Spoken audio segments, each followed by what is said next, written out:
5 to 2892.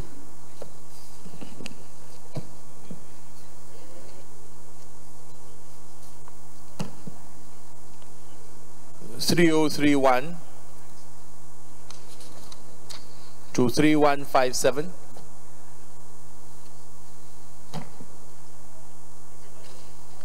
(3158) to 328. Kano South.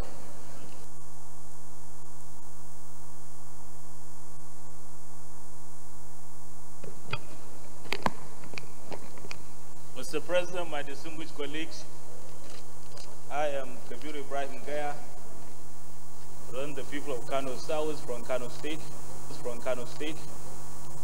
I wish to move that the votes of proceedings of Tuesday, 15th May 2018 be approved. I so move. Senator Danjuma La, Kaduna North, Kaduna South. Senator La Danjuma, President Kaduna South. I rise second the votes on proceedings of Tuesday 15th. That the votes and proceedings of Tuesday, 15th of May 2018 be approved. Say aye. Those against say nay. The ayes have it. The votes and proceedings of Tuesday, 15th May 2018 is hereby approved.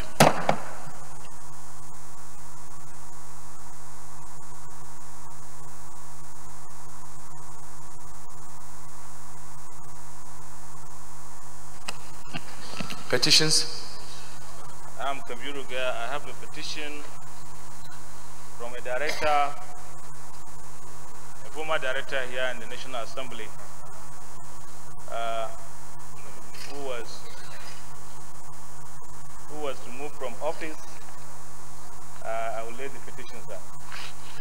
Yes, come and lay the petition.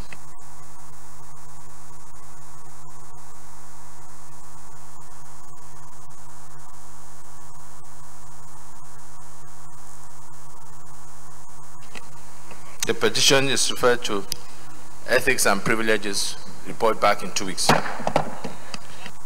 Distinguished colleagues, just before I take your point of order, I think it's important I just bring some information to your attention.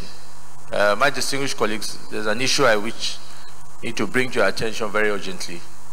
Last night, a group of suspects who had been arrested in our state and who, for cultism, and whose investigation have been completed and were about to, under prosecution under state law, and then on the advice of the DPP and Ministry of Justice, were all of a sudden being ordered to be transferred to Abuja this morning.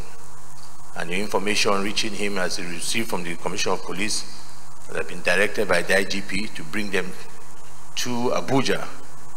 With the information that he has is for them to try how they will alter their statements already made in Lorry and try and implicate the state government, and particularly myself.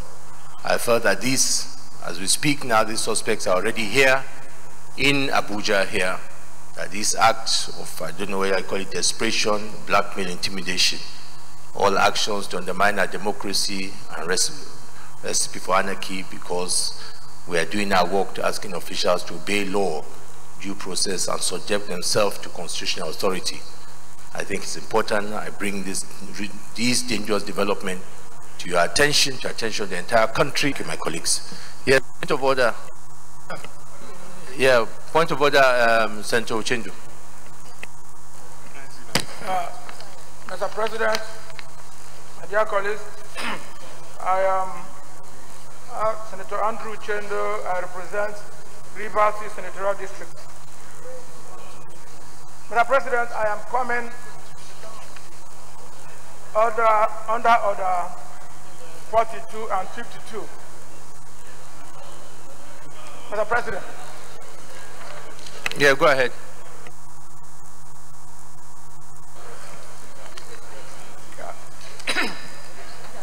Mr. President, the Senate is aware that every Nigerian graduate below the age of 30 is expected to serve the mandatory 1-year National Youth Service.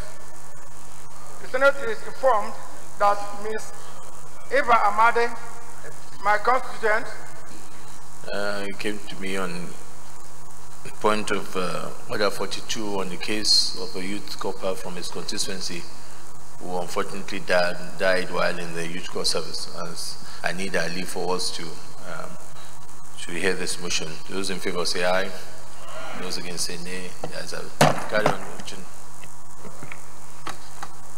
Mr. President, thank you very much, my dear colleagues. The Senate is aware that every Nigerian graduate... So it's a point of order. Yeah, go on, Manjuli. Maybe just by way of Order 43, personal explanation. Mr. President, you just made a cursory remark about a plan to implicate you through to 4 cultists arrested in your state. And I'm probably to say that you gave them guns and that maybe you send them on the various activities, and we just stop there. I believe that is a very weighty issue concerning the Senate President, the number 3 man in the country. And if indeed these people have been brought to Abuja and they are now at the verge of implicating you, it will further tarnish the image of the Senate. And of course, I'm sure that this is something that even the President of the Federal Republic of Nigeria will be very concerned about to hear. So you just made the statement and then you dropped it there. I wanted to find out which order you came under so that I will know whether it's something we can discuss. Or do you just come by way of personal explanation? Or do you want to excuse yourself so that issue could be discussed thoroughly and then some resolutions taken before we can go to other issues? I don't think it's something you just sweep under your table where you are sitting. I'm sorry, Mr. President. That's my observation. Well, I felt that such an information I should share with my colleagues and bring it to your attention. That is, from where I'm presiding, that is to give you that information. The issue of whether that has to come under a debate, those comments are left to members on the floor. But I felt the important thing now is for me to bring it to your attention. If anybody has any comments or suggestions wants to make, that's a different matter. I know the gravity of the issue. That is why I'm bringing it to your attention, and to continue to let us, our colleagues, and the world know presently the danger that we are going with just these levels of rascalities that is going on in some of this action. I've brought it to your attention, and we must continue to play our own role in doing what we believe in the course of our duty to do this. It's very unfortunate, but that is the information that I have as of now. But if you have any comments or that you make, then we can take that. Mr. President, my distinguished colleagues, may I suggest that the issue you have just raised should be referred to the Committee on Intelligence to look into it and report back to the Senate within the next few days. Because if indeed this allegation is true, we need to take some resolutions and we need to bring it to the appropriate authorities. And it would not be right for us to wait for the kind of devious acts that is being planned to happen before we react. I don't know whether I'm speaking the minds of the Senate. Maybe the Committee on the Police and yes. I'm suggesting that, Mr. President, that what you have just raised now could be referred to the appropriate committee to investigate and report back to the Senate so that we can take some resolution therefrom. I don't think it would be right for us to just mention, sweep it under, and no resolution, no action is taken, so that the veracity of it could be established. My colleagues, I still submit. Yes, Senator Sani. Your Excellency, distinguished colleagues, I rise to second the motion raised by the minority leader that the issue should be referred to. Yes, Deputy Leader. Mr. President and my distinguished colleagues, I am in the great difficulty, but I'm of the opinion that a matter as serious as this, first, I have no cause to doubt this thing coming from your governor. Governorship position is not a small issue. We have had some of you here who have occupied that position before, and you know the enormity of that office. And being that he's the Chief Security Officer of Kwara State, we cannot just sweep that matter under the carpet. I only wish to differ that this matter is not a matter that can be assigned to the committee of the police, not because they lack the capacity to handle the matter, but I think it is of such a serious nature with very varying degree of consequences and implications that it requires a committee consisting of very experienced members of this parliament who have been here for some time, who have known this kind of issues to really be constituted. And I will advise that in view of the fact that the personality of the Senate President is the one that is in position, we absolve you of the powers to constitute that committee, and then you step down for the purpose of the Deputy Senate President to preside and establish that committee so that we can establish its impartiality and then its power and position. That is how I think we should follow it, sir. Thank you, sir. Deputy Senate President, I think you can, somebody second, I think the Deputy, yeah, the Chief Whip. For the purpose of setting up this committee, I do agree that the President should step down from the chair and our Deputy Senate President should preside, and under his guidance, we should set up this committee. Thank you. And so second. Those in favor of this say aye. Aye. Those against say nay. The ayes have it. DSP, come and do your job.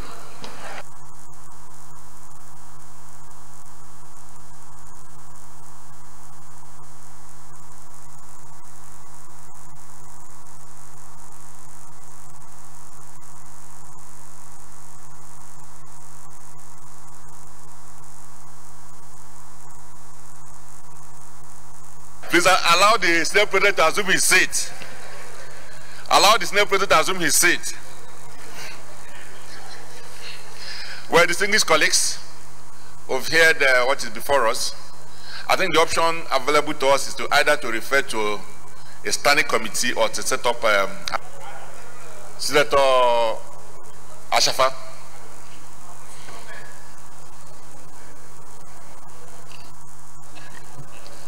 Thank you, Mr. President. Senator Benga Shafa, representing Lagos Senatorial District. Mr. President, my distinguished colleagues, my observation is to the fact that the Senate President is not only the Senate President of the Senate, is the chairman of the National Assembly. I am of the opinion that if such things as what we have discussed is being perpetrated behind in order to ridicule him, I believe strongly that this should be a joint committee of the National, of the House of Representatives and the Senate. The committee should be that, the ad hoc committee should be that of the National Assembly. He is the chairman of the National Assembly. Thank you very much.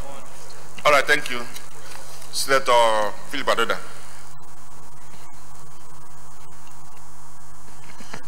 Mr. President Pro Tempore, as this case is. Senate President, sorry. Your Excellency, I'm sorry, point of correction. Mr. President, this is indeed very dangerous for our democracy, what is happening. And all lovers of democracy must stand up against this and condemn this in its totality. We cannot continue to condone this. It is becoming a serious matter. Today it is the Senate President, only God knows who it will be tomorrow. And so many of us and so many people are facing all sorts of things. And I think that this will not be swept under the carpet. And just like the distinguished Senator Ashafa said, as chairman of the National Assembly, I think what we need to do in support of him, in support of what Ashafa said, is to form an ad hoc committee inclusive of the House of Reps, so that together leave space for them, and then we can tell them what we have done so that they too can form the committee, so that the two committees can work together, and then we can get to the root cause of all this, because we must not allow this to happen. Thank you. Chief Whip. While I understand the reason behind the suggestion which has been made, we must guide ourselves to the fact that we only resolve here pertaining to committees that we set up. When it comes to setting up a committee that will comprise of members of both chambers, the decision must be made from both chambers. So I think what we should do to start with is to set up a committee perhaps of 7 people, a chairman and one from each senatorial zone, so that we have geopolitical zone, sorry. One from each geopolitical zone. So we have a committee of 7 from here. And we then alert the House of Rep of what we have resolved. If they agree with us, they also can send 7 people to, well, actually 6 people to join. And then we now have a committee of 13. If they choose not to join, I believe they will join. But if they choose not to join, which is their right, then we ask those 7 people that we have chosen to continue with their own sitting and investigation, I so suggest. All right. Anyang. Thank you, Mr. President, Mr. colleagues. Sam Anyang, Igbo East. Mr. President, I wouldn't want us to trivialize this issue. This is a very serious matter. If this matter will have to deal with the Senate President of Nigeria, then all of us are in trouble. I remember I said this thing, that from February, all of us will be bailed one after the other from the cell. It has come to that point. This matter is a serious matter. I want a situation where we don't look about the issue of geopolitical zones. We look for crack people who can do a forensic investigation on this issue and bring it to the bear, bring it to the public domain, so that people will understand, Nigerians will understand the persecution we are going through now. Because as it stands, I can assure you, already some of us have been earmarked for destruction just because we speak out. But as far as I'm concerned, it's only one bullet and only one life. But the most important thing is that we must look at this issue. We cannot, this democracy cannot be ridiculed. We have suffered a lot of persecution. Last time, the Senate President was sitting in the, at the witness box in the public. It went viral all over. This is another one again, and this one is a serious matter. So we must take it very seriously. We must take it very seriously, because I know this is a calculated attempt to destroy his personality, his person, and of course this institution. And we must resist it, no matter whatever that is involved. Some of us today, our policemen have been withdrawn from us. We don't care. If you withdraw by police, I move alone with God and angels. But it is important we must address this. So I want to set up a committee, not of the national, not of joint committee of the Senate, ad hoc committee, because since the standing committee of the police committee cannot even reach the IG, let us find other alternatives to do that, Mr. President. That's my suggestion. Senator Marafa.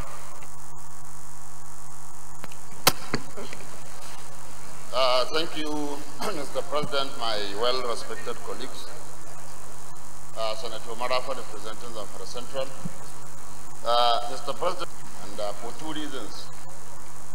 Number one, I think that is concerning the invitations sent and all the other issues surrounding the invitations. Number two, I have my own experience that I intend to come under Order 43 to explain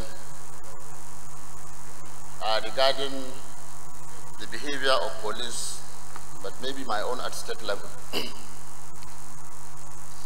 Mr. President, I want to suggest that maybe we raise a committee,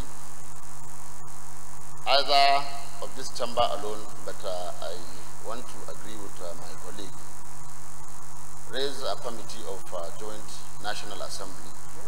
But instead of investigating, Mr. President, I want to suggest the committee be made of very senior citizens and well-experienced, to sit down with the President of the country, the Commander-in-Chief of the Armed Forces of the Federal Republic of Nigeria, to talk about this issue, because the Senate President said his governor called him and said this things. So this is not a joke. It's not something that somebody can say is true or is not true. These things are capable of turning this democracy upside down. So I believe it's a serious problem, Mr. President. Instead of, because we are going to conduct investigations. After the investigations, where are you carrying the resolution or the report to? So it will further pitch the National Assembly with the executive again. So since these facts are available and these things are done, and what happened in Kwara State, I'm sure it's well documented. The governor is there. It is the same governor that reported this case to the Senate President. Mr. President, let us raise this committee. Let them sit with Mr. President, because part of this problem is Mr. President, that is the Commander-in-Chief, is not in the picture of some of the happenings here and there. So the President needs to know these facts, what is happening in the states or in the Federation. Then from there, we can now move on to see what we can do. But to now say we are going to set a committee here that will do investigation, that will invite the IG, and the IG might not appear, it will just further compound the whole problems, and the public might not see it the way it is supposed to be seen.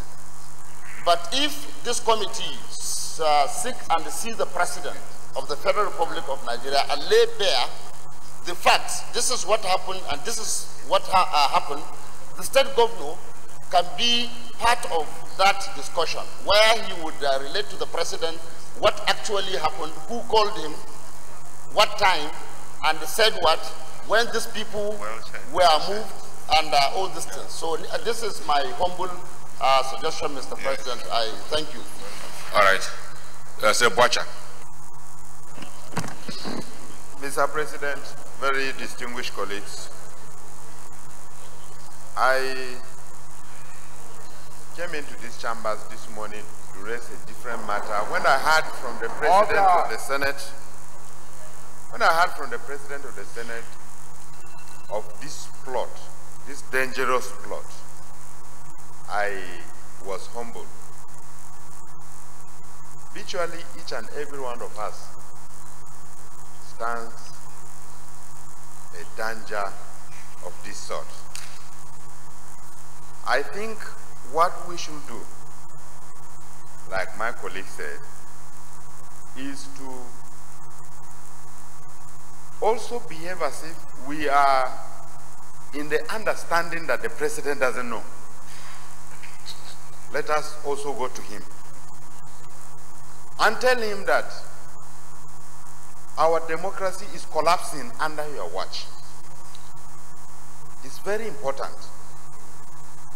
Mr. President, I said I came in here with a heavy burden because on Thursday, I was traveling out of this Abuja to Jos. With policemen, I requested legally, legitimately, to escort me through a route that is very dangerous and notorious for kidnapping and killing. So while getting to Jos in the night, the commander of the mobile in this National Assembly called them and said, withdraw from him and go to the nearest police station and leave him alone.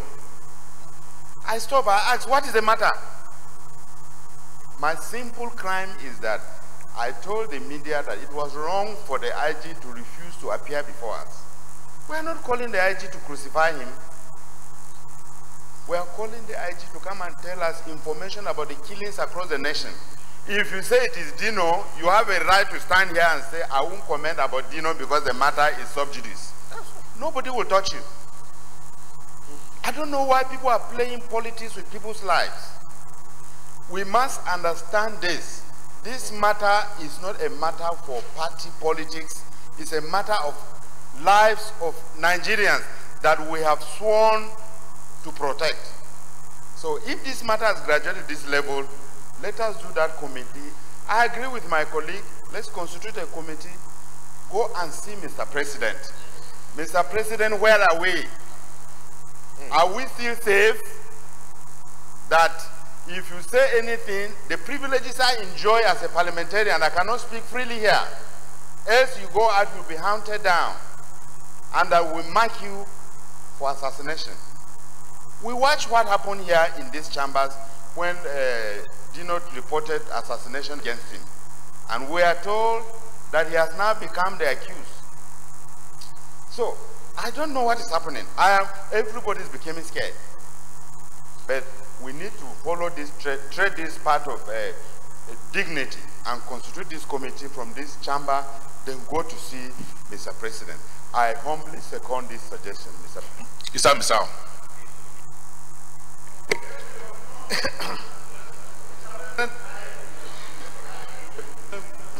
Thank you, Mr. President. Sorry, let him answer the question.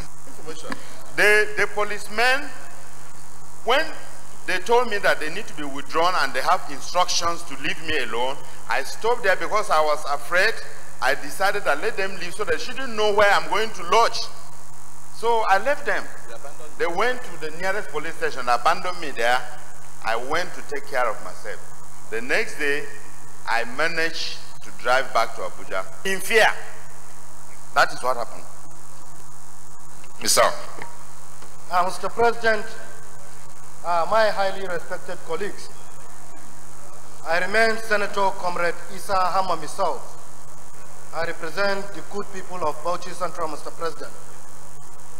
Mr. President, when I was making some observations in this chamber last year, when I said a lot of people will fall victim of persecution and other vices. You know, people thought I'm just saying it maybe for political reason or for other things. Mr. President, I'm not a magician, and I don't visit any malam for any spiritual guidance. But I am talking based on my experience. When I came on this floor, which I said a lot of people will fall victim of this persecution that is going on. And today, it's not up to 1 year, everything is coming to light. Mr. President, everybody here is aware that under any government, if a minister commits any crime that has to do with corruption or any criminal activity, the IG, the DGSS, or even Chairman EFCC will not arrest that person without the consent of the President, without going to tell the President, this is what your minister has done. And if you see any minister being arrested, that means it's with full knowledge of the Commander-in-Chief. The reason why I'm saying this is, today a lot of senators were arrested, detained illegally, without even the consent of the National Assembly or the Chairman National Assembly. To an extent that where a senator, for no reason, somebody who reported himself to EFCC office based on invitation, somebody that has nowhere to go apart from Nigeria, was detained for about 6 days. And the media, the society, everybody kept quiet for no reason. And these are kind of things that always tarnish the image of Nigeria. What we are doing today to members of the National Assembly, we are just doing it against the country. And whatever any appointee of the president is doing, either positive or negative, is doing it for to tarnish the image of the, or to redeem the image of the president, or to tarnish the image of the president. I see no reason why appointees of the president will be doing this. There is an intelligence report. It's not only the police is being used as a face for this. There are other organizations, security organizations, behind what is happening here. And all these things that is happening is for 2019 election. Whether we like it or not, it is about 2019 election. Today, it started from me, it jumped to Dino, to Comrade Usani. Today, it's even started with the Senate President and DSP. And tomorrow, before you know, it's going to be Ben Bruce or Senator Abaribe. But today, I'm just giving this guidance so that everybody should prepare. But it's part of the hazard of politics that we are going to face. As long as we are here for the people, as long as we are going to say the right thing, as long as we are going to fight for the ordinary people, you must wait and see this kind of thing will happen to you. I want to align myself with the submission of Senator Marafa and the submission of Senator Wacha. There is no way these people will be doing what they are doing. If the president is not aware, then the committee should go and see the president so that at least it will be on record that the president is aware of what is happening. Because we can't continue to form committees whereby investigation will be formed or will be concluded and nothing will be done. Mr. President, I have today in this chamber. Sorry, can we keep it short? Put back your microphone. Put back your microphone. In this chamber, Mr. President, I have the privilege of being a member of ad hoc committee. When they raised issue here, there are some people. It was clear, they said it openly, that it was linked to government house. They even mentioned the chief security officer. But I'm surprised. We were talking about fake military people killing, where even a prominent Nigerian came with in the name of T.Y. Danjuma, came to say that there are some military people that are even participating in these killings. When we found out that most of these killings are even fake military people, we saw a military attire being imported, but all the security men kept quiet. I told them maybe the Security Intelligence Committee, they will capitalize on this intelligence and get to the root of the matter, but because there is a politics inside, because the person, maybe the person of the governor, or maybe the person of the chief security, this thing is close to people in power, everybody kept quiet. Mr. President, we are going to face a lot of difficulties. It is either we want this democracy or we change it to another thing. But we cannot continue under democracy and we continue to violate the constitution of Nigeria. We are not making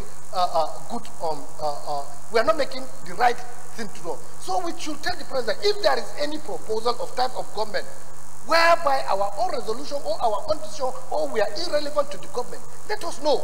So that everybody, even if they, today, if they decide to close National Assembly, by tomorrow I have work to do.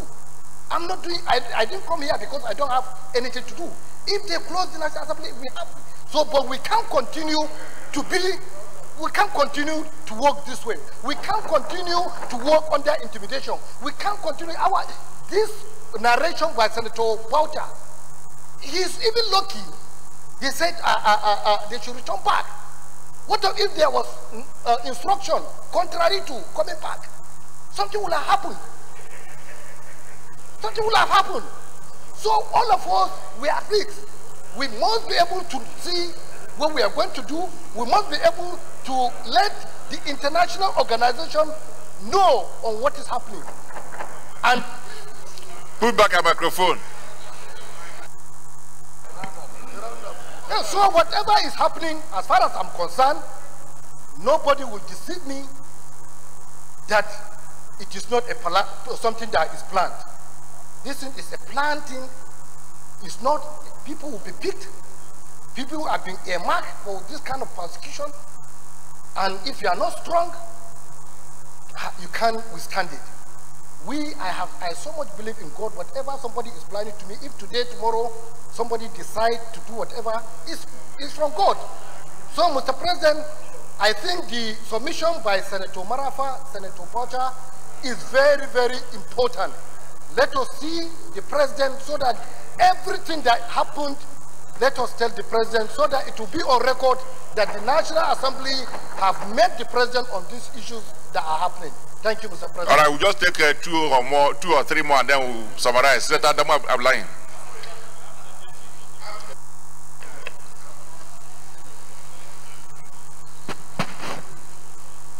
Mr. President, distinguished colleagues,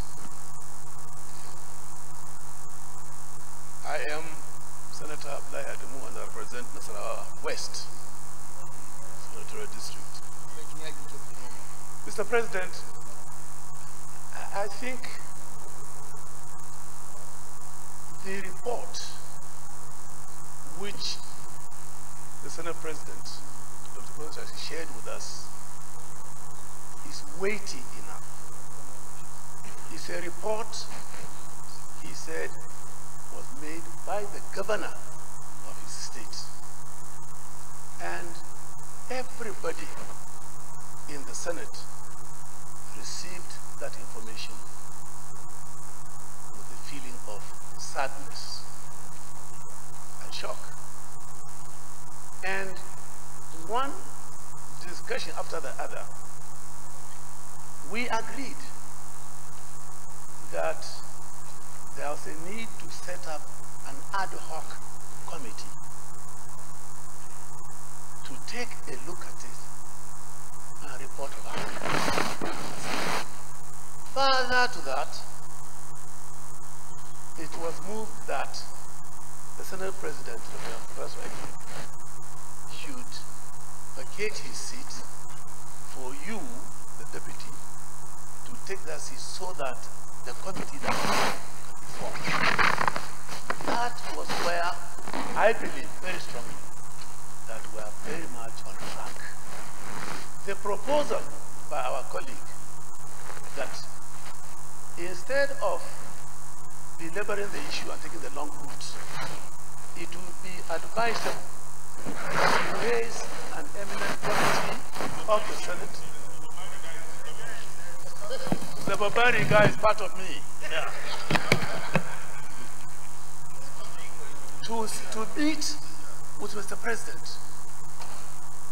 And the proposal of motion was supported. I think we must learn as elders. Anybody can stand here, enjoy the immunity, and say what he wants to say. And he only that touches the matter. So I want to support at the end that we expedite action, stop any further debate on this, and put the question so that we can have this ad hoc committee established as proposed. Yeah, that's well guided. Finally, we hear from Alasadura. Thank you, distinguished Senate President, distinguished colleagues. My name is Senator Tayo Alashu Adura, representing Ondo Central Senatorial District of Ondo State. So I just want to make a suggestion to get what I believe is a better option to what Senator Kabiru Marafa said. Instead of setting up an ad hoc committee here to probe, he has suggested that we should visit the president, and I agree with that. And I'm suggesting that the leadership of the National Assembly, comprising both the House and the Senate, should go and meet Mr. President on this matter. And then we move forward. Thank you, sir.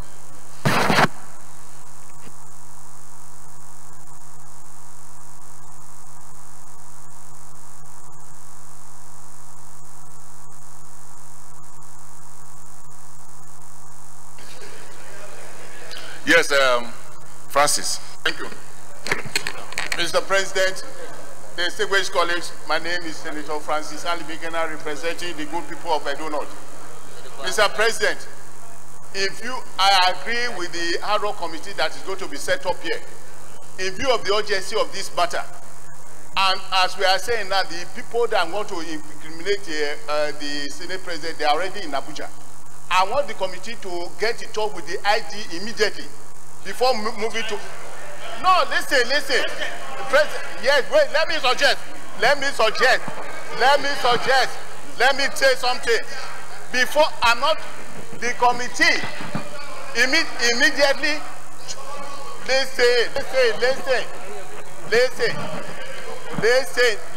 Listen. Before they torture those boys, the IG must know that the committee has been set up, and they will get it before they start torturing them. Then we now move to see the president.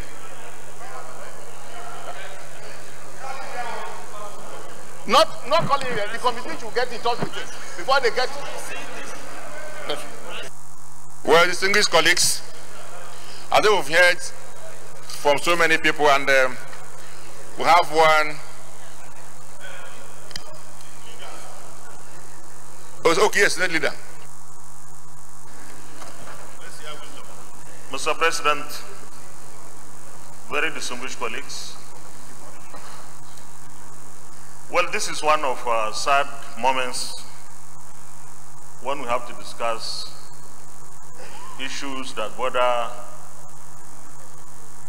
on distractions from our work. Today would have been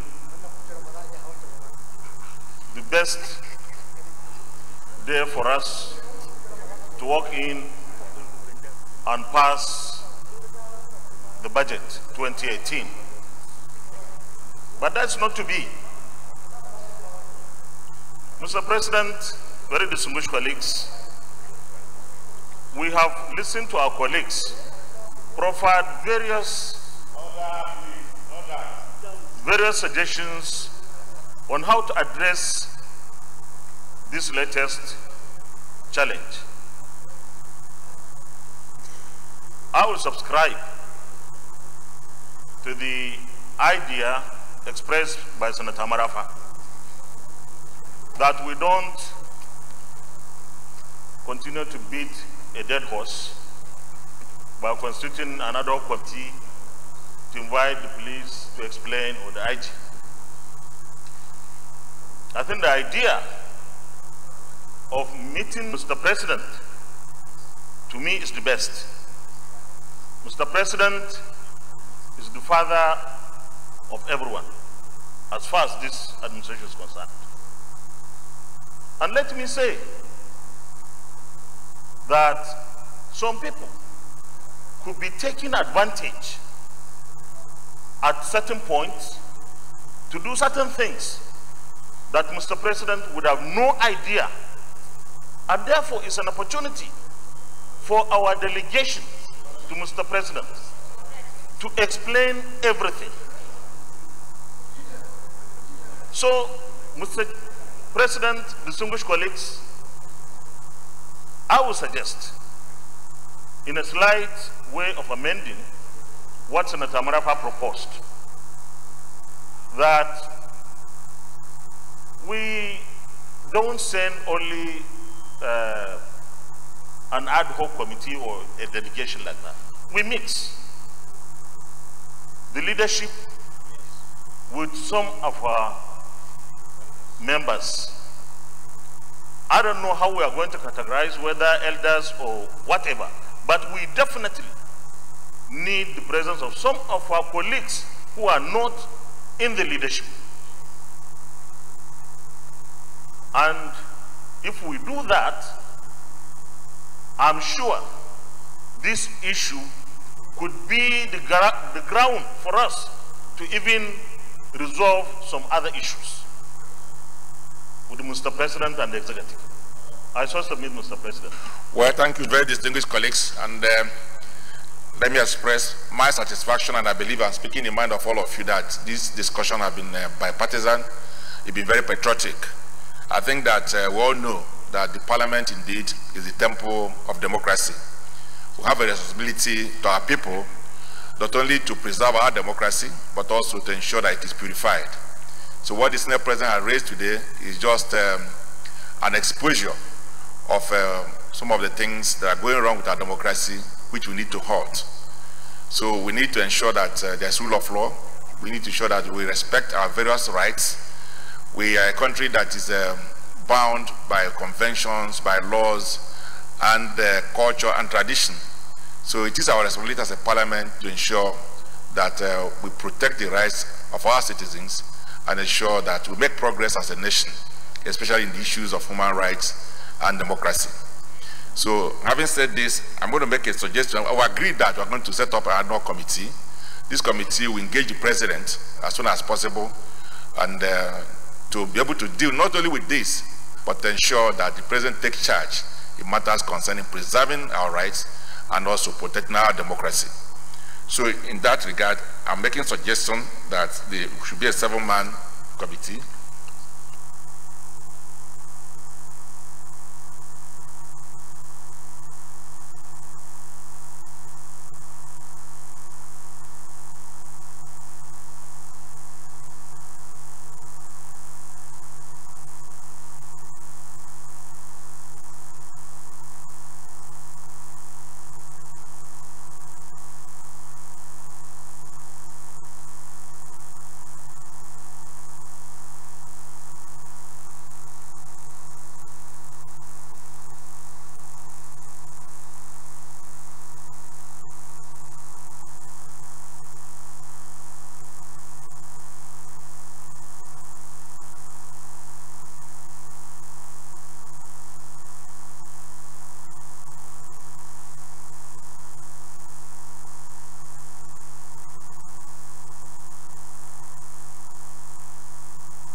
Well, distinguished colleagues, as I said, we are setting up an ad hoc committee to engage the president and report back within 1 week.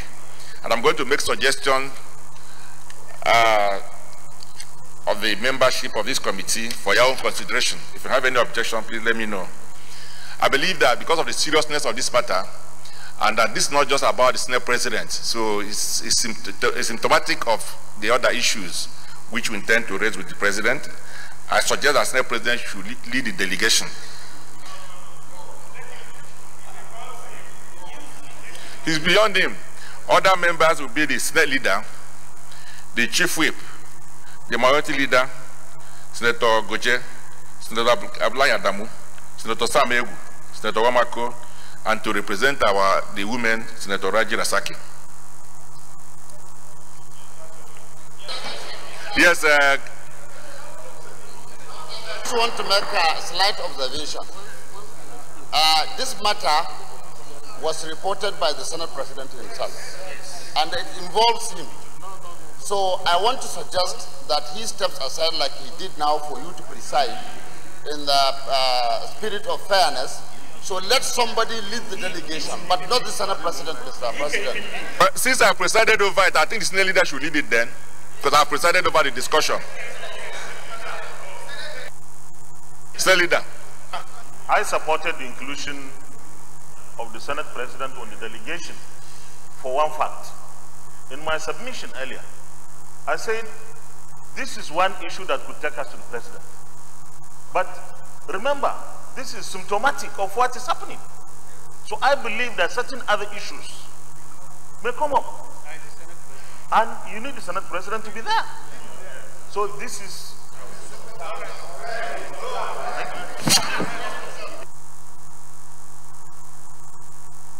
Nala. Thank you very much, Mr. President. As far as my observation is correct, I think we should be very, very comfortable with this list. The only reason why I said I need to talk is that I'm not challenging the chairmanship of former Governor's Wife Forum by Senator Raji Rasaki, but I think that to be fair to the gender sensitivity of this, distinguished Senator Oluremi Tinubu needs to be in that delegation, sir. That's just the addition that I want to make, sir. Okay, supported. Senator Tinubu, yes, go ahead. Mr. President, I was just thinking that when, excuse me? We have approved. You've approved. We have approved.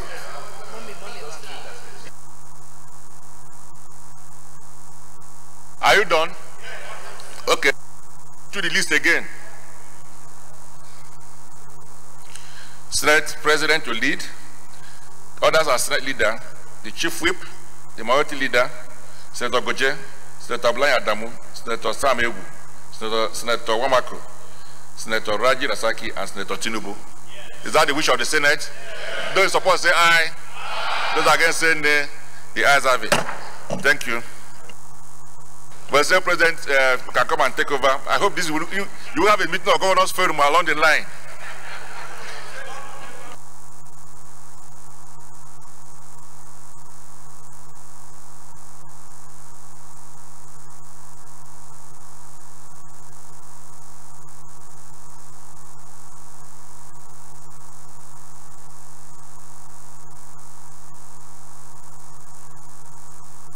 Sir Leader.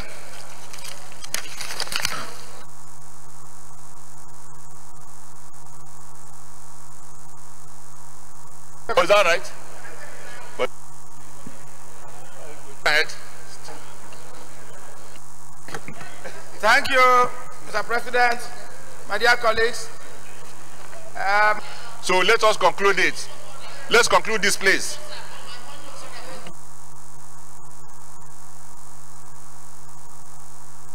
Every Nigerian graduate below the age of 30 is expected to set. What is the problem again? So just hold on, Senator Marafa. Over motion. No. It's a personal explanation. Other what? Go ahead. Mr. President, I am Senator Kabiru Garba Marafa representing them for Central. Mr. President, I want to bring to the notice of this chamber. Are you opposed to what he wants to say? Yes, go ahead. Please, just move your... Go ahead. Below the age of 30 is expected to serve the mandatory 1-year national youth service. The Senate is further informed that Ms. Eva Amade, who obtained her BSc honors in gas engineering from the University of Port Harcourt in 2016, was posted to Kwara State for her NYSC program. The Senate is in the orientation camp on the 18th April 2018 at the Ekpata Edu local government area of Kwara State. The Senate group, which included a tug of war exercise, her knee twisted and she fell down. The Senate is impressed that expectedly members of her paid to her by the camp officer during her stay at the clinic. The Senate is surprised that the youth court doctor in charge refused her friend Jennifer Dike to take her home, but demanded that her parents must come from Port Harcourt to move around. She fell and lost consciousness, but was later resuscitated. The Senate is surprised that even when the doctors resolved to take her to Ilorin for some serious attention, that decision was not implemented. The Senate was informed that on the 26th April, Eva's friend Jennifer Dike saw an ambulance speeding out of the camp. Surprised that when Jennifer Dike got back to the clinic, another patient was already on Eva's bed. The Senate is further alarmed that on the same day, the bungle was sounded and corps members were now assembled. NATO deemed it necessary to visit late Eva Amadi at the camp clinic. The Senate is further informed. The Senate is further informed that the Senate President showed leadership. The Senate recalls that the corpse was taken home to Port Harcourt after 4 days of the death by one Mr. Morris. The ambulance believes that this is not the way to treat somebody who was on national service. Therefore, the Senate resolved to observe a minute silence in honor of late Eva Amadi, who died in the service of her country. Commend Jennifer Dike for being there for Eva Amadi till her death. Commend the Senate President for finding time in his busy schedule to visit the camp on hearing of the death of Eva Amadi. Condemn the insensitivity of the state coordinator and camp commandant over what befell Eva Amadi until her death. The Senate mandates the Senate Committee on Women Affairs and Youth Development to investigate the circumstances that led to the death of Eva Amadi. The Senate is advised NYSC camps all over the country to forestall future occurrence of this type of situation. As I move, Mr. President.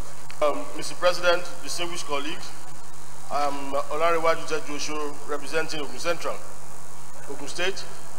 While seconding the motion by my distinguished colleague, Senator Andrew Chendu, that the issue of the Youth Corpers Nigeria is well aligned with budget to ensure that all our youth corpers are covered by the health insurance. So an event like this, we don't need to rely on the doctors on the camp. Any youth corper will be entitled to go to any hospital in the location, in the local government that is covered by health insurance. So this kind of incident will not repeat itself, that will rely on the count, the 300,000 youth corpers every year will be covered by the health insurance.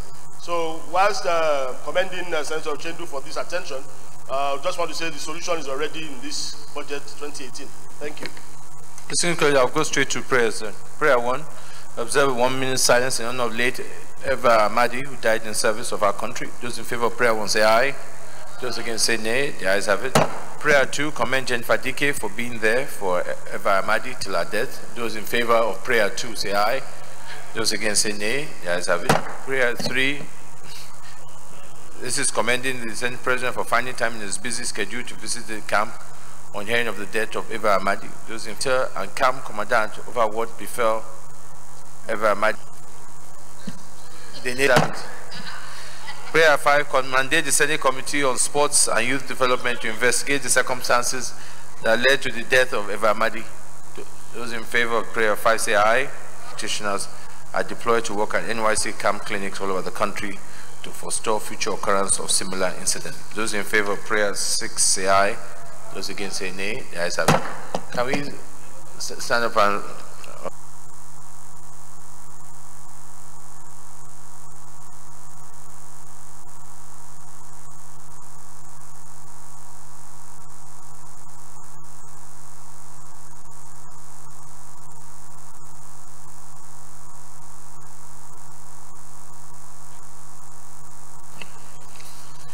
Leader of the Senate.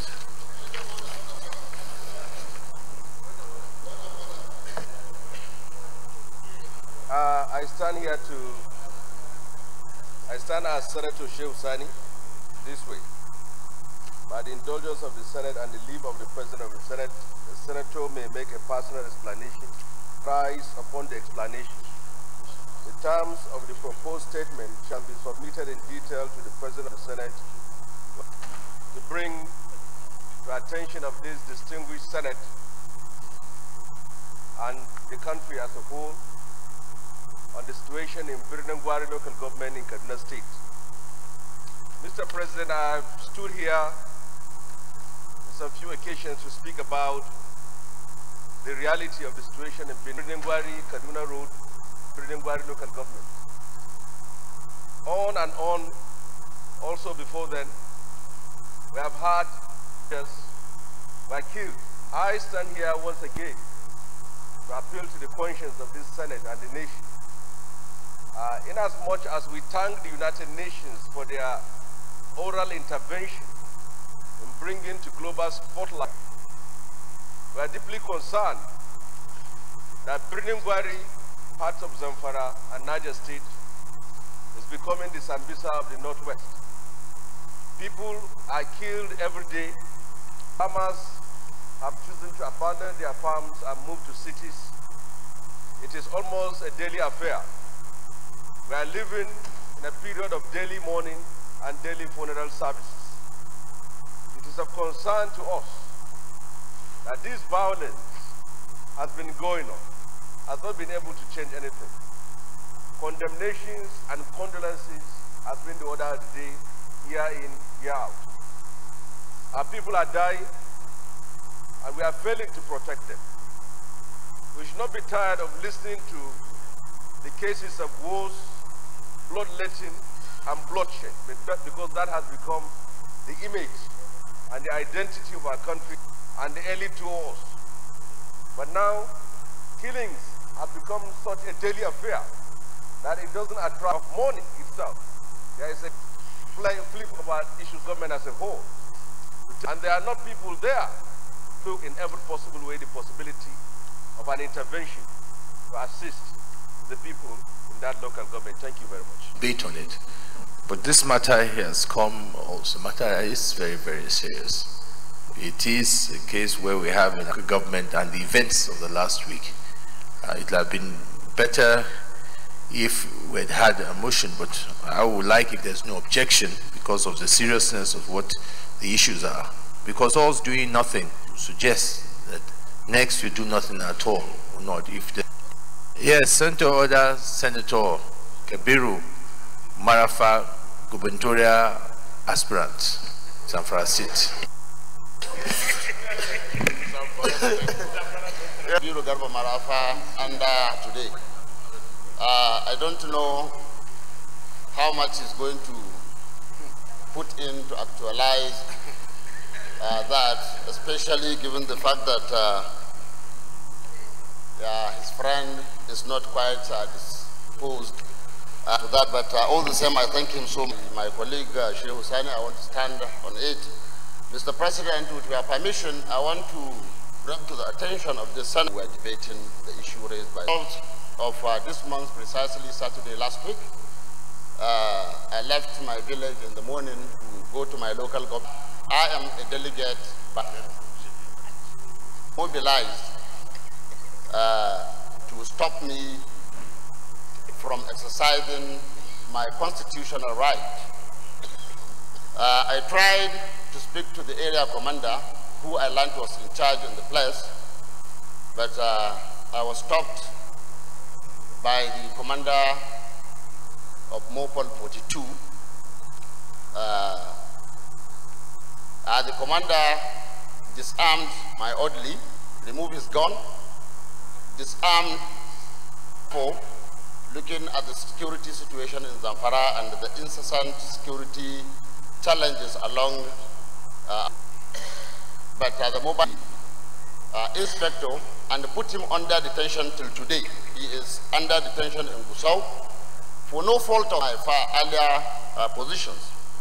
Mr. President, this is a commissioner of police that failed to arrest anybody in state territory today is not in the hands of constituted authorities. People move around freely within Zamfara. Mr. President, precisely last week, Wednesday on the 8th, a village in my constituency called Pulake in Maru local government was attacked. 8 people were killed. Mr. President, 2 days after, I went to condole with the people. Neither the CP nor the commander of Mopol that he fit to send even for sympathy, and there is no one single policeman. Mr. President, on the 5th, on the day of the World Congresses, by the same men, no entry, no exit, because they wanted to conduct World Congresses. This in our state. Mr. President of Senator Marafa, or you don't, so courtesy of the Nigerian Constitution, to go to my local, thank God, it is the people that doesn't have confidence of the people that brought the security agencies. I was surrounded by all my people, and I'm not afraid of any election in Zamfara, even if it is tomorrow. But I feel time has come. A commander of mobile in a state and a community will be attacked. In the words of the governor, when Birana was attacked, sent to that place, no army, nobody, and the people were left to their fate. They were attacked, 100 people were killed, and nothing happened. But here is a poor Senator Marafa that is going about to carry out his own right. Was my advice to the Senate that the president needs to know what is happening. Because before anything happened, these people again phoned the IG to heap a bunch of lies on him that this man cocked his gun against superior officers, this man did this or that. I am petitioning the president to know what is happening in my state. While you are in the midst of danger or anything, your mobile policeman or whatever can be withdrawn at any time. And I think that is quite detestable, because we are not here because we are the children. A process to be where we are today, and anybody that wants to be called so can follow the same process to become a senator of the Federal Republic of Nigeria. But you cannot sit in your office and forget powers to yourself, abuse the Constitution of Nigeria, and nothing happens and nothing can happen. The poor inspector is still a team. I want the international community to take note of what is happening in this country. I think the impunity is too much, and enough is... We are emphasizing another disregard for responsibility as a custodian of this democracy. Continue to raise these issues, and we should not allow individuals to for this. And we have a responsibility. There must be regard and respect. Sam Anyang is my name. I present for the three by the indulgence of the city, but no controversial mandated in detail to the president of the city. It shall be out of order to attempt upon a substantive motion by decision. Mr. President, I just want to say, I settled these orders because of Mr. Nochiri Anusike Ibokaike against the Nigerian National Drug Law Enforcement Agency over his wrongful dismissal from the Senate for alleged misconduct. In the resolution of that report, the committee recommended that the director of employability should pay him the 3 months' salary in lieu of notice. NDLA has agreed to pay, but the committee NDLA should restate, promote, retire, and pay appropriate benefits to Mr. Nochiri Anusike Ibokaike since his dismissal. I think what you want us to reason that earlier decision. According to the rules, as you've seen, you have to come on a substantive motion. So what I would direct is that the next legislative day, you come on a substantive motion, I will take it, and then we'll be able to look into the issue. Leader of the Senate.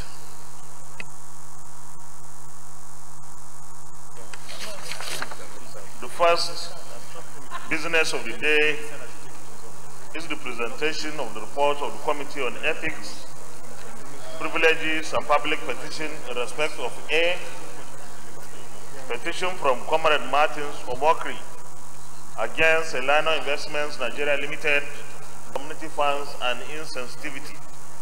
B, petition from Law Students Association of National Open Union of now law graduates in the Nigeria Law School program. C, petition from Amadi. D, petition from Dr. Michael S. Okpaleke against the management and governing board of Radiograph. Mr. President, you may wish to invite Senator Samuel Anyanwu, chairman of the committee, to move the motion for the Senate to receive the reports. Senator Sam Anyanwu. Thank you, Mr. President. Very esteemed colleagues. Senator Sam Anyanwu, Imo East.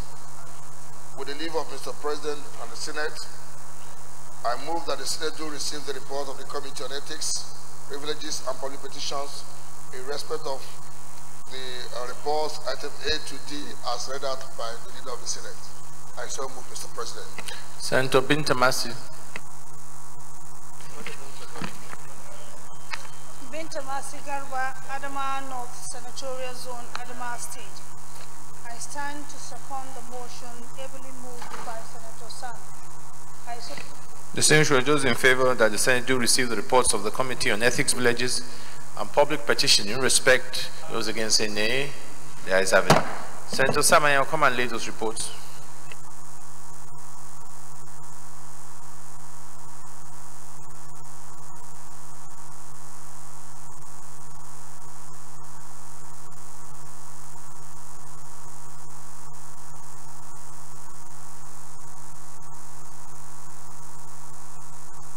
Leader of the Senate. Mr. Mr. President, very distinguished colleagues, the first order of the day is a motion standing in the name of Senator Sam Evu on the destruction of lives and property in Ebonyi State by windstorm. Need for urgent action. Mr. President, you may wish to invite Senator Sam Evu to move his motion. Senator Sam Evu. Thank you, Mr. President. My dear colleagues, Mr. President and my dear colleagues, my motion is on the destruction of lives and property in Ebonyi State by windstorm. Need for urgent action. The Senate notes with concern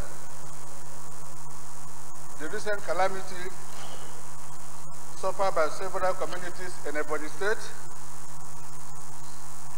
as a result of the invasion of highly destructive windstorm, resulting in the loss of lives and property. Alarmed,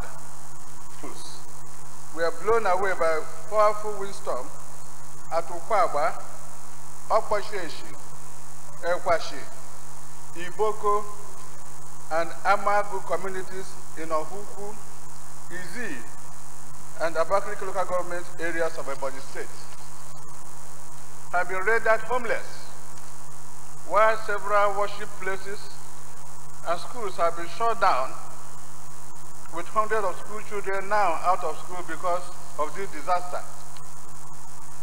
Surprised that windstorm was never predicted by the Nigerian Meteorological Agency or any other relevant government agency, so that the people can be warned to take precautionary measures to minimize the disastrous effects of such natural disaster.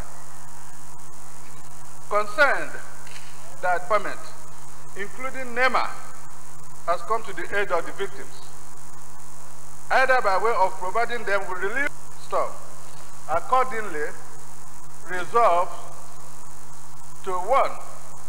Call on the National Emergency Management Agency, NEMA, to immediately intervene through provision of relief materials to the victims of the natural disaster and to help them in rebuilding their homes, worship places, and schools. 2. Call on the Nigerian Meteorological Agency and other relevant government agencies to be more proactive in predicting and giving early warning signals of natural disaster so that the people can be warned and precautionary measures taken to visit the affected communities for on-the-spot assessment of the damages and to make appropriate recommendations to the Senate. Mr. President, I so submit. Deputy Senate President. Thank you, Mr. President. Very distinguished colleagues, I rise to second this motion, doubly moved by distinguished Senator Sam Ewu, former governor of Ebonyi State. Let me use the opportunity to send my sympathy to the affected people of Ebonyi State on this tragedy over the losses, the material losses. I believe that it is in the line of our duty to call attention of the relevant government agencies when matters such as this occur. That what happened, including Abu in my senatorial district and Uboka in Senator Naji's senatorial district. Time to visit the place. I was out of the country when it happened. I was away to Morocco on official assignment.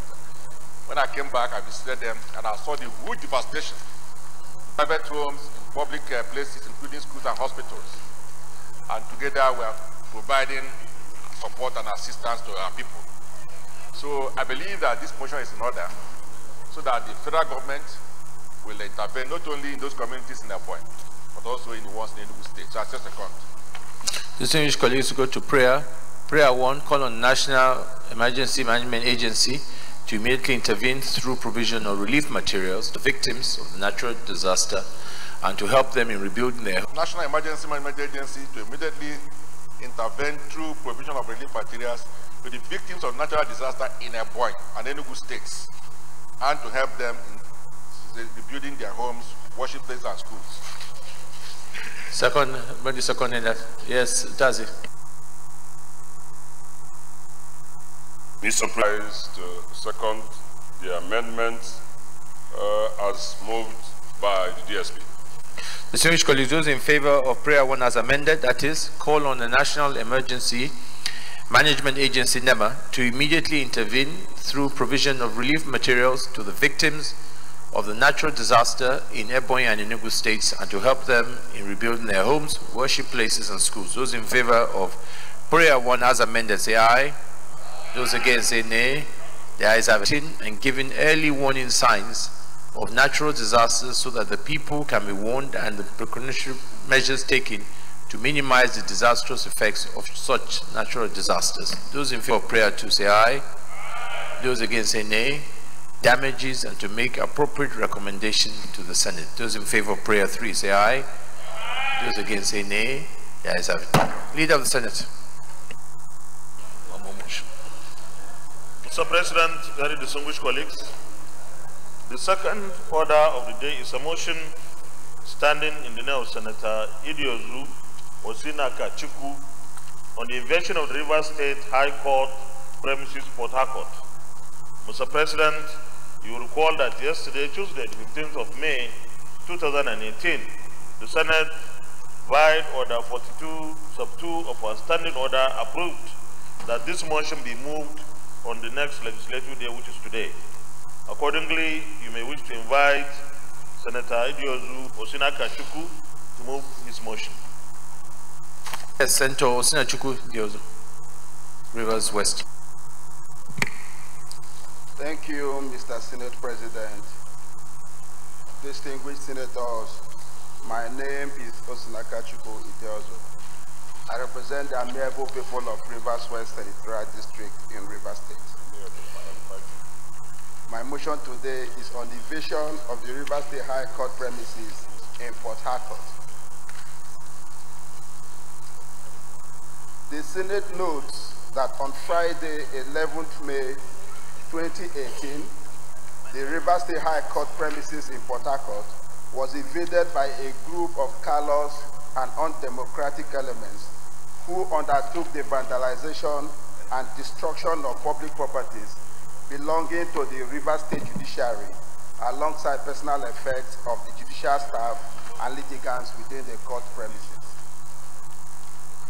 The Senate is aware that this brazen act of lawlessness was perpetuated in the presence of men of the Nigerian police, especially those of the Federal Special Anti-Robbery Squad.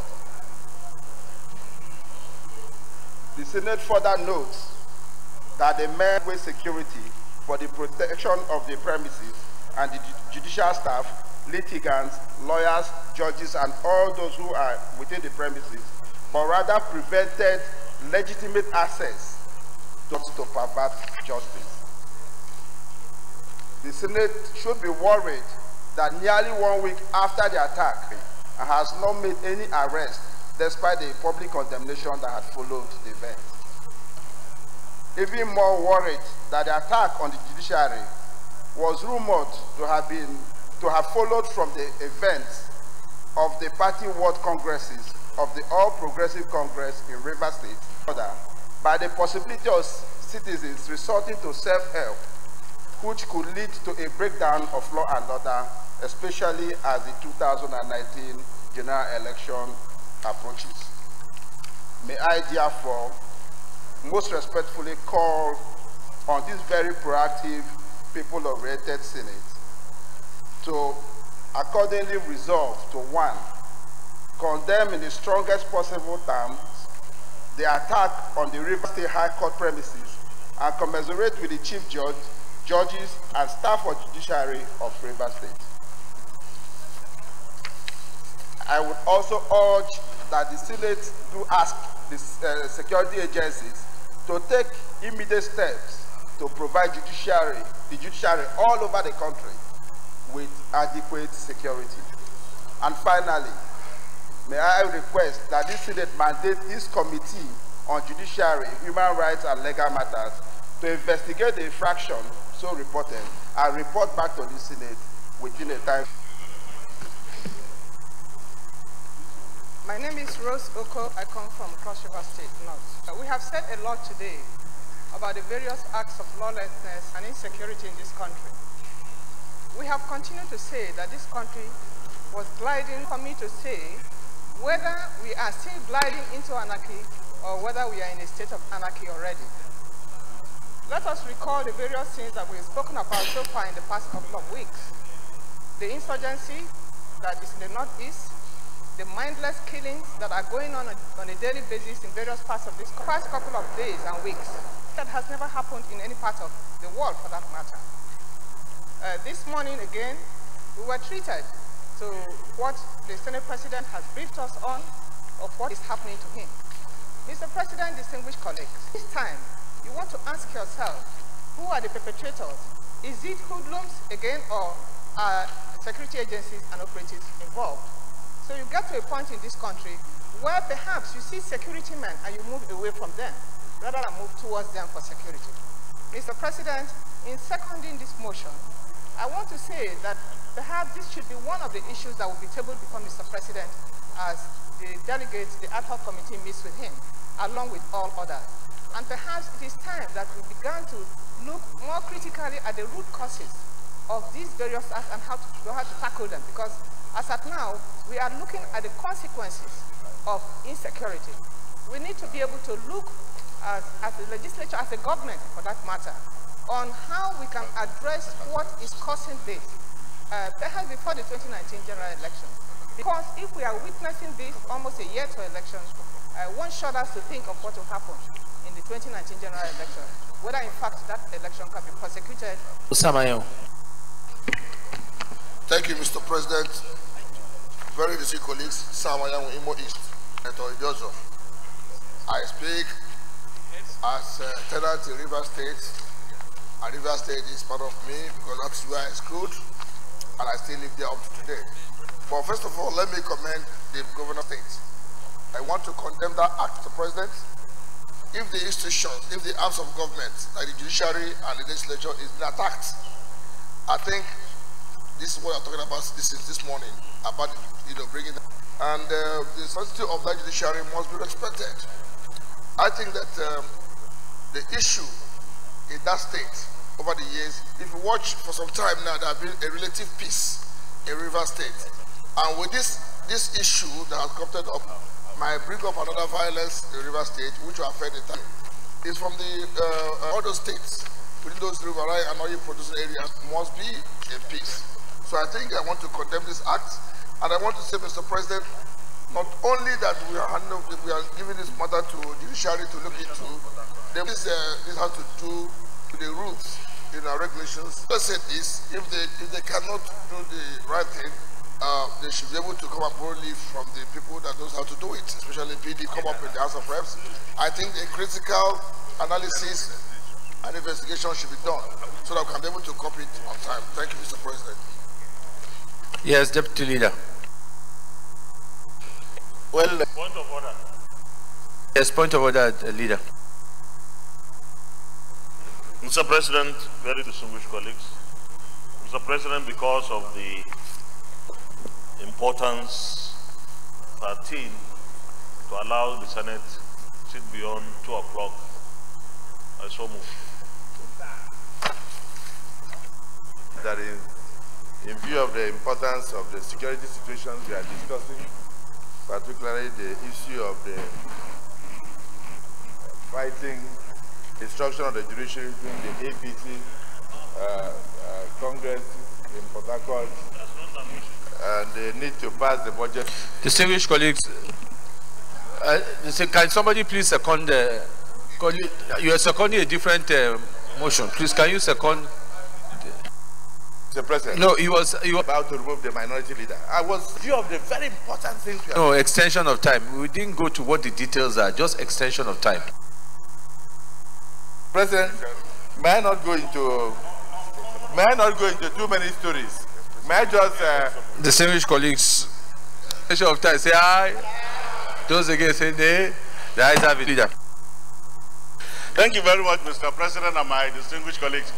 Little did I know that you can be distracted by the uncommon approach to seconding a clearly moved motion by the leader of the Senate. Myself from getting involved in issues that relates to some local happenings, like as it relates to this motion. But sir, if you look at the content of the motion, and then being a judicial officer rising to the another position of an acting chief magistrate in the then Sokoto state, sir, for whatever reason, for whatever the position that the judiciary of this nation occupy, I think we have reached a stage that will be the judiciary. And it behoves on participants in this democratic experience to understand the fact that you can be on this side today, and definitely by the way the game of politics is played, you will be on the other side tomorrow. And that it calls for a lot of wisdom to understand the fact that there is no gain. The only reason why I'm not of what was reported by social media. But, sir,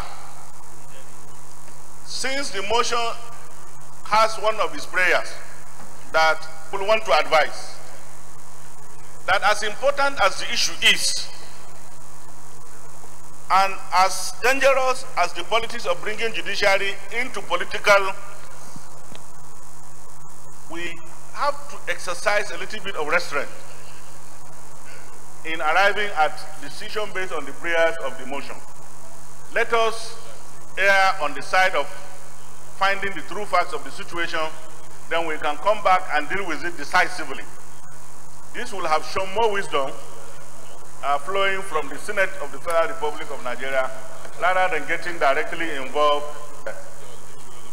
We look at this option, even though it has always been, or it has been the discourse all over the world. I have received a lot of telephones from my colleagues in the other parliaments expressing very grave concern, please stated, so that we can look at. Yes, Minority Leader. Senator Idozu, for this motion on the invasion of the River State judiciary by miscreants combined with security agents on the day of the party Congress. I think we have seen the videos, we have read on pages of newspapers, we have also heard accounts from people. But I think after a full-scale investigation by the Committee on Judiciary and Human Rights, we should be in a better or a much more informed position to make our input so that this kind of occurrence will not be seen again in our democracy. But most importantly, I think the Senate must, as a body, condemn what has happened. Now it is APC, no matter the political party. There is no reason on earth why anybody will carry talks and carry security agents who are paid from public funds to go and destroy properties of members of the public and then scare the judiciary and then an arm of government intimidate them out. And so that will be my submission for now. Let me hold my peace until the full-scale investigation comes out. But for now, this Senate finishes with the investigation and the decisions we are going to take, Nigerians will be very proud that yes, indeed, we are not only out to sanitize the image of this government, the image of the security services, we are out to preserve the integrity of democracy and also save lives and properties. I don't think there's need for much debate on today. Condemn it in the strongest possible. Let me, because it's your state, so you don't think I've shut you out. Thank you, Mr. President, my dear colleagues. Mr. President, in all honesty, I'm most pleased that you gave me this opportunity to make one or two remarks on this issue. The situation is bad, I must admit. And it's very easy for us to be tempted to that we will not take just this bit of it. If we take just one bit of it, who may be misled into taking, or may be taking the wrong decision. There's a history behind this. We all recall what happened between 2011 and 2015. What he did in Rivers State, where a sitting governor cannot move into his residence and all that. But beyond that is the fact that the Constitution provides for Nigerians to carry out peaceful protests. So some gang of boys are stationed. If there's any problem anywhere, just attack. Admitted, APC people have reasons to protest against what was happening around the court premises, and they didn't go with anything. That is my senatorial district, Mr. President. And because they were there at the court premises only, not destroying anything, Mr. President, I am in agreement that before judgment is passed, that an investigation be carried out. Let us not be led into taking any position for now. Yeah. Okay, point of order, Minority Leader. Sir, Mr. President, distinguished colleagues, my point of order is hinged on order 53.4, which says, President, why I'm raising this is that my colleague is veering into issues of 2011, 2014, and then trying to talk about issues of the state legislations and all that. We have agreed here that we are going to investigate this matter and come back to discuss. So I would like him to confine himself to the prayers of the day. That is my point of order, sir. I think the Minority Leader should be investigated, and until then you raise his comments. So your point of order is noted. Let's go straight to the prayers. Prayer 1, condemn in the strongest possible term the attack on the Rivers State High Court premises. Those against say nay. The ayes have it. Prayer 2, urge the security agencies to take immediate steps to provide the judiciary all over the country with adequate security. Those in favor of prayer 2 say aye. Those against infraction are report back to the Senate within 2 weeks. Those in favor of prayer 3 say aye. Those against say nay. The ayes have it. Distinguished colleagues, my view is that this is a very serious matter. But what we should do, as you say, because of the gravity of the issue, is that let us wait for the findings of the committee. But I do not believe that if in a court premises people will go in and try to prevent justice or judgment, I would like to believe that this is not what happened. And I believe that if it did happen, then we must come back here and do what is responsible. Because it gets to a stage where people are coming in to National Assembly to carry maize, the center of democracy. We are going to courts now to try and stop judges in doing their work. There's danger. I would like to believe it didn't happen, and that, as you said, this is just rumors or things not well recorded. But I want us to do our work. If it does come back to say this is, then we must on Judiciary do a thorough job. Mr. President, very distinguished colleagues. Mr. President, I move that we stand down the consideration of the third order of the day, and this is so take it on another legislative day. Leader, that we stand down the third item of the day to another date. I so second. Distinguished colleagues, those in favor of the motion that we stand down this item to another legislative day say aye. Those against say nay. The ayes have it. Today is the consideration of the report of the Committee on Communications on the Nigerian Communications Commission budget proposal for the year ending 31st December 2017. Distinguished senators will recall that the report was laid on Wednesday, the 28th of March 2018. Mr. President, we wish to invite Senator Gilbert Naji. Thank you, Mr. President. My distinguished colleagues, my name is Senator Gilbert Naji, Enugu East. Mr. President, I move that the Senate do consider the report of the Committee on Communication on the Nigerian Communication Commission NCC budget proposal for the year ending 31st December. Thank you, Mr. President, my respected colleagues. I rise, Senator James Manager, Delta South. I rise to second the motion moved by the Chairman of the Committee on Communications that he be allowed to present the Nigerian Communications Commission NCC budget proposal for the year ending 31st December 2017. I beg report of the Committee on Communications say aye. Those against say nay. As have it. Senator Naji, present your report. Thank you once again, Mr. President. Distinguished colleagues, my name is Senator Gilbert Naji, Enugu East. Mr. President, okay. So we have presented this report yesterday, Mr. President. I think what remains is the consideration, if you can move into the committee of the whole, so that the leader can move, that will move it. Yeah. Yes, Senator Binta Masi. Was supposed to be on, but there are some certain issues that needed to be clarified. In as much as they were going to the committee of the whole, in as much as we are going to the committee on the whole, what we are saying, sir, is that this proposed budget proposal for the year ending 31st December 2017, and here we are, May 17th, 2018. The questions I want to ask, are we not trying to just hit the gavel because the budget proposal has been, utilized, and are we here not just to, so we just need a clarification before we go on that. Mr. President.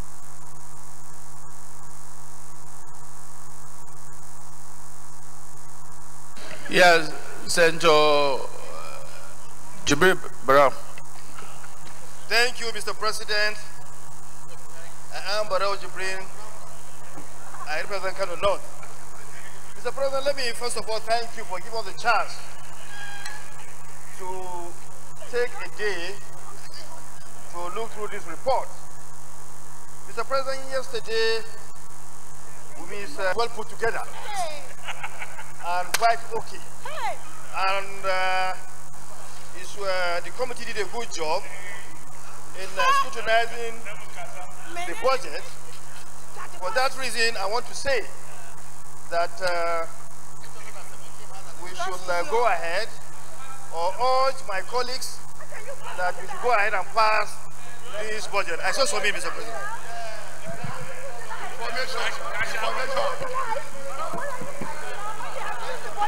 Senator Gamadi.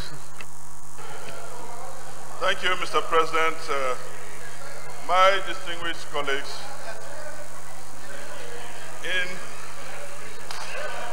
it is practically, please colleagues. Distinguished colleagues, there's too much noise, please. Senator Gamadi has the floor. Yeah. Mr. President, it is true that the 2017 budget of the federal government is still running. But I don't believe that the 2017 budget of agencies is still running. And it makes no sense to me personally, and I believe that it is also for NCC in May 2018 for use in 2017.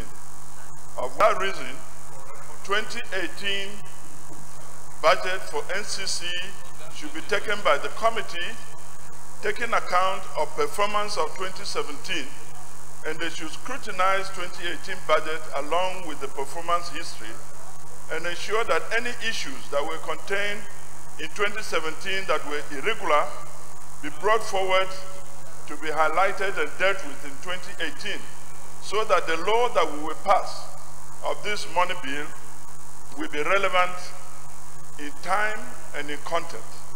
Otherwise, we are just doing a business of... Leader of the Senate. Thank you very much, Mr. President, very distinguished colleagues. Mr. President, I listened to the arguments against the passage of this budget for NCC. Mr. President, for quite a long time, it has been the concern of this chamber that agencies of government should always submit their budget estimates in good time we have made this case really what we want. Mr. President,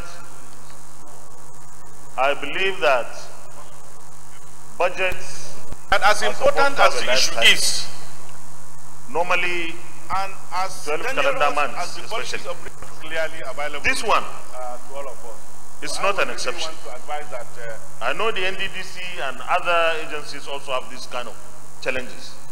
But what makes this one distinct is that is next year. I mean, this next month. So this allows it to be properly and appropriately expended. I will therefore urge my colleagues that we allow this to go. But let us also send a message to the agencies that next time we may not be as lenient as we are today. With this, please, I urge that we allow this budget to be passed. Thank you very much. Distinguished colleagues, the point raised by Senator Kamadi is noted, but if you look at the recommendation, there are two recommendations that we're going to take, and I think the second recommendation addresses this issue. If you look on page 3 of the report. So let me put the first question on recommendation 4A. It is hereby recommended that Communication Commission year 2017 budget. Those in favor say aye. Those against say nay. The ayes have it. And then recommendation 2, we recommend that this budget should be allowed to run till 30th June 2018. Those in favor of recommendation 2 say aye. Those against say nay. The ayes have it. Thank you. Leader of the Senate.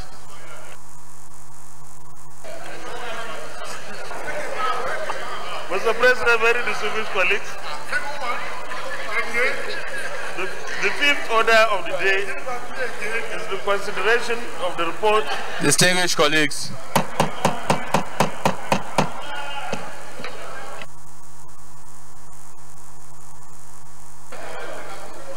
Mr. President, very distinguished colleagues, the fifth order of the day is the consideration of the report of the Committee on Communications on the Universal Service Provision Fund budget proposal for the year ending 31st December 2017.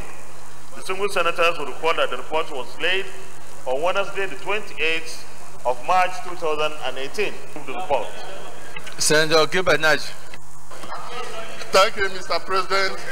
Thank you, my very distinguished colleague. And thank you once more. Thank you, Mr. President. I move that the Senate will consider the report of Committee on Communications on the Universal Service Provision Fund USPF budget proposal for the year 31st December 2017. I so move, Mr. President. Senator Gobri. Your Excellency, distinguished colleagues, my name is Senator Ibrahim Gobir from Sokoto East. I move that the report of the Committee on Communications, I second that the report of the Committee on Community 17, I so second. Distinguished colleagues, those in favor that Senate do consider the report of the Committee on Communications on the Universal Service Provision Fund USPF budget proposal for the year 31st December 2017. Those in favor say aye. Those against say nay. The ayes have it. I hereby adopt the report of the Committee on Communication as stated in the report, Mr. President, because we have our national budget to consider, sir. Thank you, sir. Senator Sabi Abdullahi. Yes, sir. Thank you, Mr. President, distinguished colleagues. I just want to note, Mr. President, distinguished colleagues, that in a very long while, I've not seen a committee court, and they've done a very good job. I think we should just put the question and approve this budget. Thank you.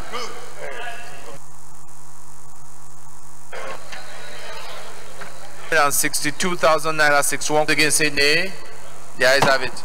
So we also recommend that the budget should be allowed to run till 30th June 2018. Those in favor say aye. Those against say nay. The ayes have it. Leader of the Senate. Mr. President, very distinguished colleagues,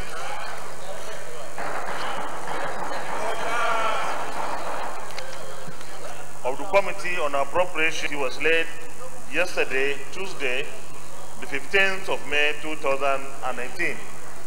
Mr. President, motion for the consideration. Thank you, Mr. President. I am Mohammed Andrew Mongoje on 2018 appropriation bill. Emmanuel Bayeso Central. Rise to second the motion. SB 575. President, distinguished colleagues, bill. The 2018 budget was presented and laid before a joint sitting of the National Assembly on Tuesday, 7th November 2017, DCFR. The budget has the objective of delivering a 3-year, that's the 2018-20 Economic Recovery and Growth Plan, ERGP. The presentation by Mr. President marked an expenditure totaling 8,612,214, 456 billion debt service, 2,233,835,365,699 naira, 194,277,820,219 naira.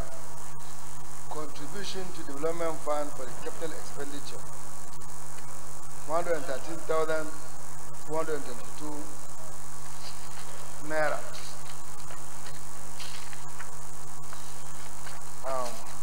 I go to the revenue projection on page 3. In processing the 2018 appropriation bill, the committee premised expenditure on the following key revenue assumptions. Crude oil production, 2.3 million barrels per day. Exchange rate, 305 naira to US dollars, the dollar. The 2018 proposals had projected an oil price benchmark at $45 crude oil production at 2.3 million barrels per day and based on a sale rate of 305. As worked on contains the following highlights. 1. Aggregate expenditure, 9,120,334,908,225 naira. Statutory transfers, 530,420,368,624.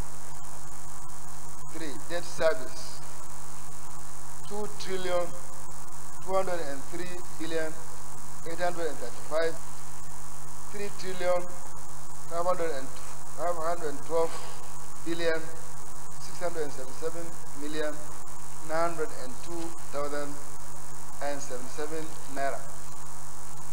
Capital expenditure, 2,873,400,000,000.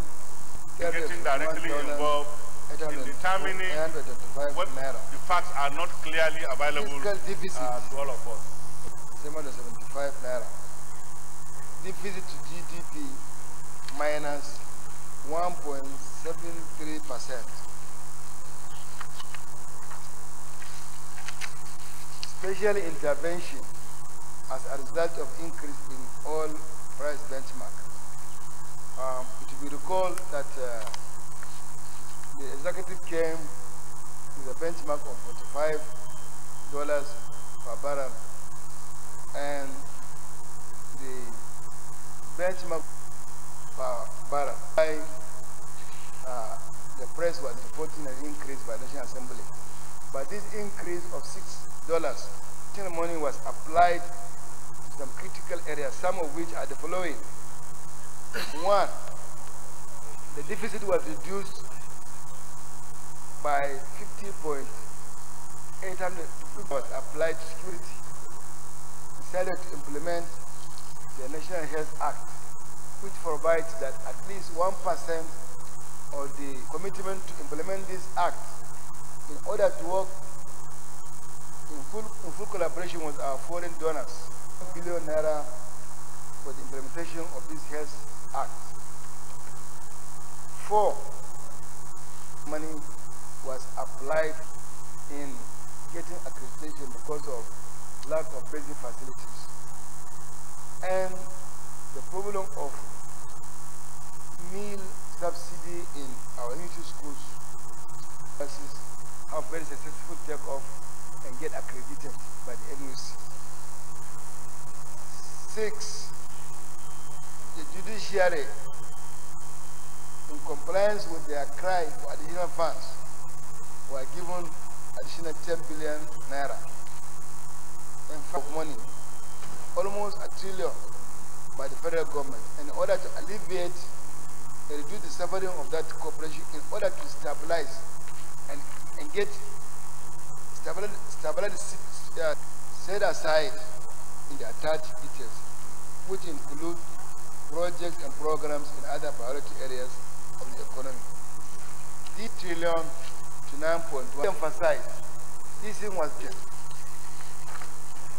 the preparation was 28 for an act of 9,120,334,000,000, of which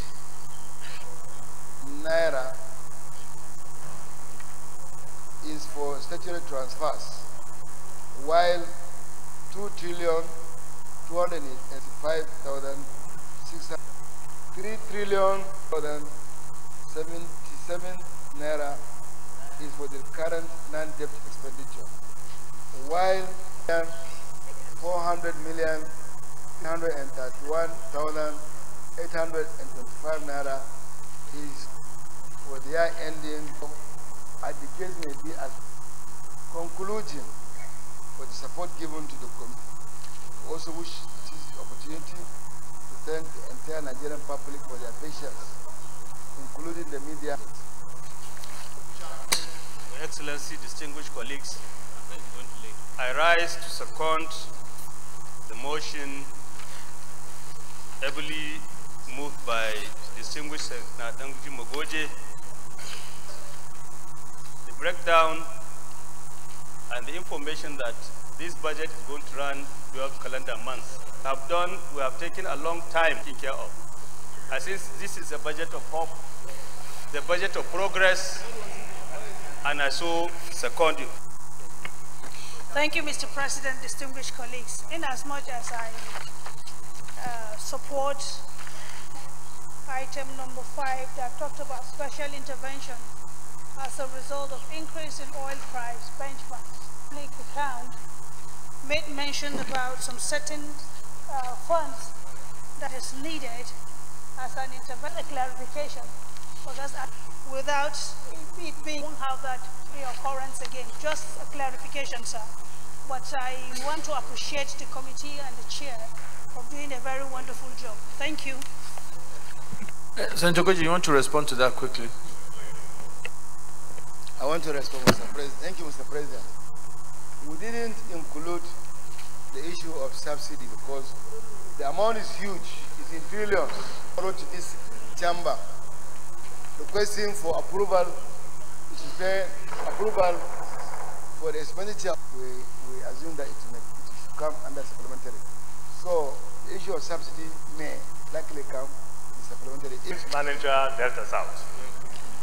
Mr. President, I want to sincerely thank the chairman of chairman team and all. Mr. President, mine is just to told and this in my own in very clear terms, Mr. President, very clear terms. And whatever they did, it was in due consultation. The increment is also, and it is there, contained in the papers. So let the public be aware. Let all Nigerians be aware of why the increment. Thank you, Mr. President, for the opportunity. My own job. In democracy, it is always a recurrent suspicion whereby more than half the people, it is very husband, and precisely in November 2007. Our leave to stay behind, and the House of Representatives met timetable that will culminate in the passing of this budget by the 29th day, not later than 29th day of January. With that deadline, prove abortive. I think it was in March, Speaker should meet Mr. President, who have been misled into believing that, and in March, the President specifically for the purpose of meeting this deadline. Those meetings, the chairman comes in attendance. Happily enough, despite Mr. President's order that they must appear in this, the public was made to understand, erroneously, or being misled to believe that by Mr. President, that the last parastatal appeared. Now, while I commend the executive for taking its time to present the budget, but the Senate will remain. The executive will not be there permanently, but the executive arm of government will remain. And by the grace of God, this country will continue to enjoy democratic governance, irrespective of the peaceful that we are passing through. Because we want a situation where my grandchild will pick the records of this Senate. So let us respect. I thank you for giving me this indulgence, and I felt that a day like this, it is important to commend the Appropriation Committee and to put the recital and the records in place so that unity. Senator Larry Tejoshua. Thank you, Mr. President. History is being made in the health sector of Nigeria. We will all recall that on the 17th, which we refer to as the Health Act of 2014, wherein it was stated that at least 1%, so as to encourage our development partners and to ensure that the health sector of Nigeria does not release 8th Assembly by being the first to introduce this 1% into the budget of Nigeria. On occasion of this 1% is that a minimum of 3,000 Nigerians in each local government in Nigeria, vulnerable Nigerians, their health will be paid for in all the primary health centers of the country. Also, the issue of these strike actions that we're having in Delhi, it will health services to all as if they are primary health centers, health issues. I think of the past, as all the 300,000 Nigerians that offer their services in the youth corps will now be covered by health insurance because it is the health sector. And I want to thank Mr. President. I believe by his profession as a medical practitioner, just like me, we do not have a problem trying to convince ourselves and to convince our colleagues that health is wealth and all other areas of the budget for cooperating with the... Thank you, Mr. President, for North Senatorial District. Mr. President, again, we are passing the budget 5 months into the year, almost half year, to the implementation of the budget. And this has been a recurring decimal. And I think that if we stay here and complain and lament about our frustration in this regard and do not do something concrete, the same thing may happen again next year. I know as a chairman of a committee, we observed the inability of appearing to defend their budgets, despite efforts made by the leadership of National Assembly to make the various committees meet the deadline. Engage the executive by way of making sure that when we put our own time policy or directive, and make sure that we meet the deadline and achieve our desired goal. Because what we have seen is that each time you call a minister or a DG, say he has traveled outside the country. I wonder when traveling outside the country is more important than the budget of the ministry. If they are meant to stay within that period and meet with the National Assembly members, say that this issue will become a recurring decimal. I so submit, Mr. President. Senator Brown. Thank you, Mr. President. I have the House of Representatives, in particular, the Committee on Appropriations, and the entire members of. Mr. President, this is the best budget ever produced in the life of this assembly. Very thorough and well done. It can be seen from the packaging, the finishing of the job, the budgetary process, well packaged and transparent of the budgetary process. Of particular, Mr. President, is the intervention that regime and well, but now this assembly, this Senate, Mr. President, you've done a wonderful job through your leadership. I want to commend again the job that has been done in this year's budget. And I'm sure this will go to a long way in helping our tertiary education system in this country. Thank you. Thank you, Mr. President. Mr. President, shared by no less a person as our own most distinguished Senator Danjuma Goje from the subcommittees, worked tirelessly with an unwilling MDAs that are not. Both sides, you see white billboard, red alert, posted both sides, all sides, and warning that the National Assembly delaying of this 2018 budget that it has consequences that we are delaying. Every day you have people who are rented to go on air, who sit down there, armchair critics, who are consultants on subjects and topics they don't even know, trying to blackmail the National Assembly, and that we are delaying unnecessarily this budget. Mr. President, I want to say that National Assembly has been misrepresented, misunderstood, and blackmailed. And I feel, Mr. President, that we have to step up our acts in terms of giving the other side of the National Assembly. We are misunderstood. While we are trying to defend the society, do the thorough job, call people to come every day, beg them to come for defense. Nobody is ready to come. But outside there, the armchair critics are there just telling stories. We don't want to pass the budget.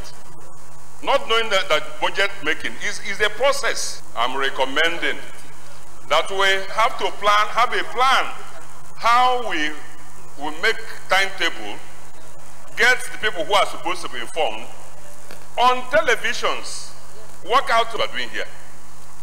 If against this assembly are paying from their pockets, spending money just to blackmail us. And we just take it for granted. We just come here, do our job, and go home. Convince yourself and conscious that you have done your job. But the society does not understand. You are not just enough. Sabia Abubakar, I think he has disappeared. Is he here somewhere here? He's over there.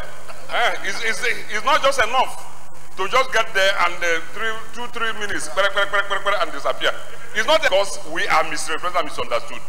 Thank you so much for this opportunity. Sentonkwi. I think I will first of all today spatial observation in us a breakdown down up to from page 6 to around page 8, and on page 8 other service under service-wide votes item 73 to 46 of importance. The last item on that page 8 under what has been indicated there is transfer to NBTE. Mr. President, I wish that be appropriated under the service-wide vote is commendable, knowing the epileptic nature of the power sector as it stands today. But I'm raising this to serve in any means, and it does not provide a blanket approval under the budget at the end of the day. Being a summary presentation, one is anticipating and expecting at the end of the day, item must. Mr. President.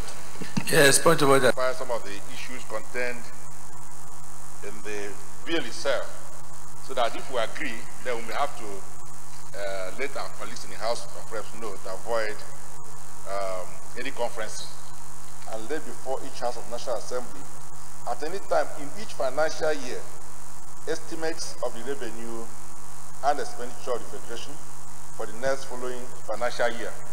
So advisedly use the word. So the law requires, it says a financial year means any period of 12 months beginning on the first day of January, the date we prescribe, or from the first day. So it is also important that we prescribe the date it will start. And once we prescribe the date it will start, what is prescribing here at the last paragraph, the last line there should be expenditure for the financial year beginning from the date the budget is signed into law, not when it will end. Now, if you go to the next page, at paragraph 1, this budget is signed into law. The sums specified by the warrant not exceeding this. And then paragraph 6, the Minister of Finance shall ensure that all funds appropriated under this Act are released to the appropriate agencies and all organs of government as and when due, provided that no funds for any quarter, but sometimes they release them monthly. So I suggest that for any month or quarter. And if you look at 8 and 9, so they are talking about shall upon the coming into effect, so it is anticipated that what you prescribe is when it will come into effect and not when it will end. So I think it's something we need to make the necessary amendment and send to the House so that we'll be able to be on the same page with the provisions of Section 318 of the Constitution.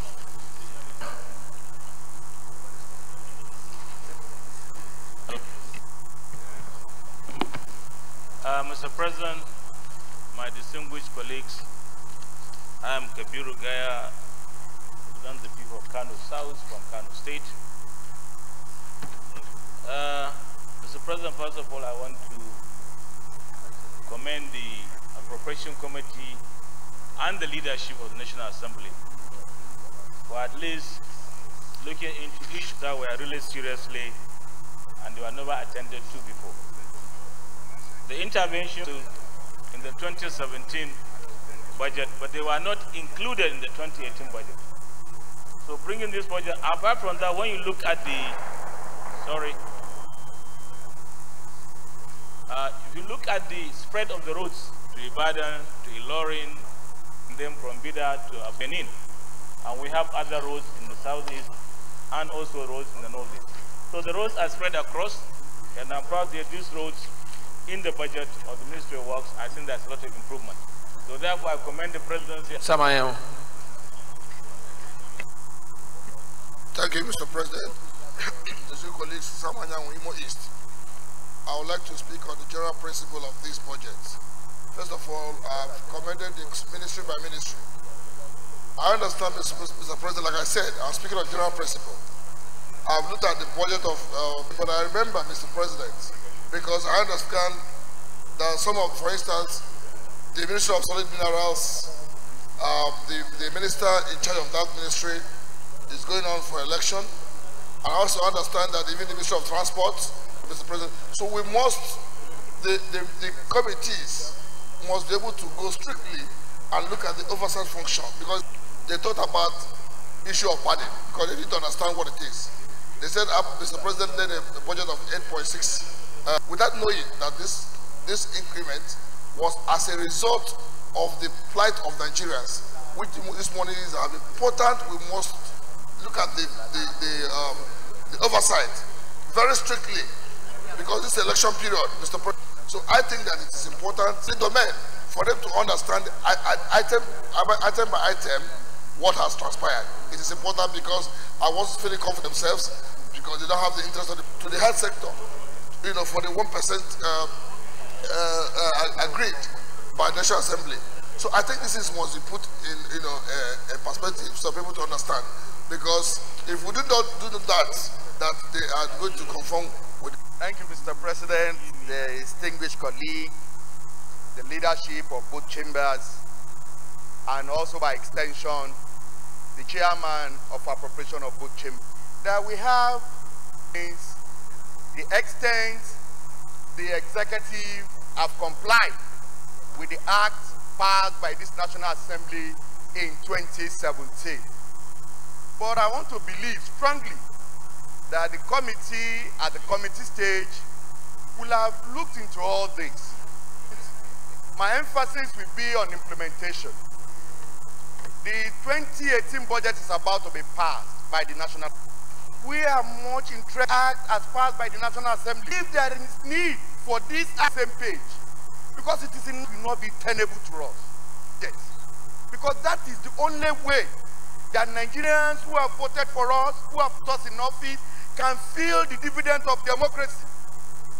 A lot needs to be done as far as implementation of the budget is concerned. Effect of the passage, which is the implementation. So, Mr. President, going forward, I want to implore all committee chairmen to please, all hands must be on deck, so that going forward, from implemented to the latter. Thank you, Mr. President. Distinguished colleagues, I am for consultation with the Executive, Works and Housing. As Power Sector Reform Program transferred to Nigeria Bulk Electricity Tariff Company the sum of 193 billion. Power sector is transformed the health sector. Having the knowledge that last year, under the 2017 budget, the central bank sent or transferred 701 billion naira to embed the electricity, making it more than 260 billion. I believe, and I will appreciate it if financial funding we are giving to the electric sector is all about and what it intends to achieve. Thank you, Mr. President, for giving me the opportunity to point this out. Senator Ashafa. Your Excellency, thank you very much, Senatorial District.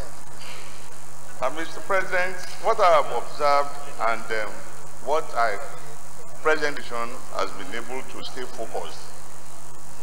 If you take a peep into the nitty-gritty of the budget, when we look at the three critical areas, that is power, works, and rail, it's not only about a particular section of the country.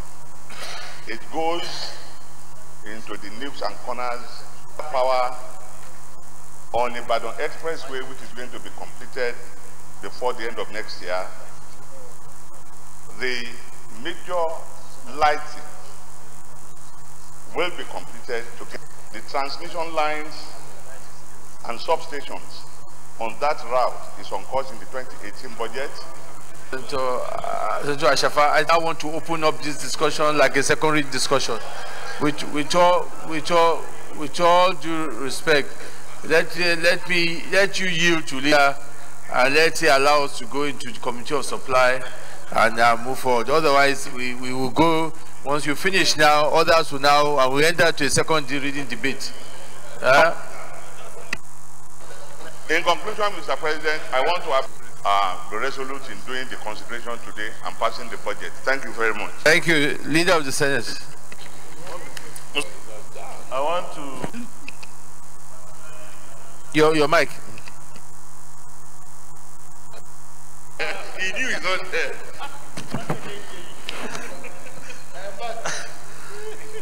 I want to thank chairman and committee members of our committee on appropriations. Mr. President, very distinguished colleagues, sometimes at the end of December last year or the early part of January. But that is not to be for so many reasons, and those reasons are now known to all of us, both the legislature and the executive. I will therefore take this opportunity, hope that we'll be able to achieve that financial year of January to December. It may not be totally necessary, but I'm of the belief that it is very important that we are able to achieve that financial year, because businesses in Nigeria, or most, so now that we have known a lot of the problems why we are not able to achieve that, we should start working again and see how we can reduce the number of months that we have lost again for 2018. Mr. President, very distinguished colleagues, this administration has done very, very well in 2017. This is the first time to implement a budget to the tune or level of about 70 to 75%. Mr. President, this administration has already spent over $1 trillion, about 45% level of completion. 45% level of completion for second Niger Bridge. Mr. President, you go all over the country and see how our roads, rehabilitation, and today, what should concern this Senate and indeed the National Assembly from today after the passage is how, through our numerous oversight programs, I believe that by the time we implement being changed to a better country in terms of infrastructure, I therefore want to congratulate the Senate, and we should always know and live with it as a fact of life that the public will criticize us. Parliamentarians all over the world are not popular out of misunderstanding what is right. Thank you very much, Mr. President, for the... Leader, you forgot what I wanted you to really do, which is to move a motion for us to go to the Committee of Supply. Mr. President, I told you I was going to make my contribution. Having said all this, Mr. President, distinguished colleagues, I move that the Senate resolves into Committee of Supply. Really very, very good. I do know that the Senate leader, after a very long tweeting and winding speech, finally came to the reality that there is need for us to go into Committee of Supply. Seconding this motion,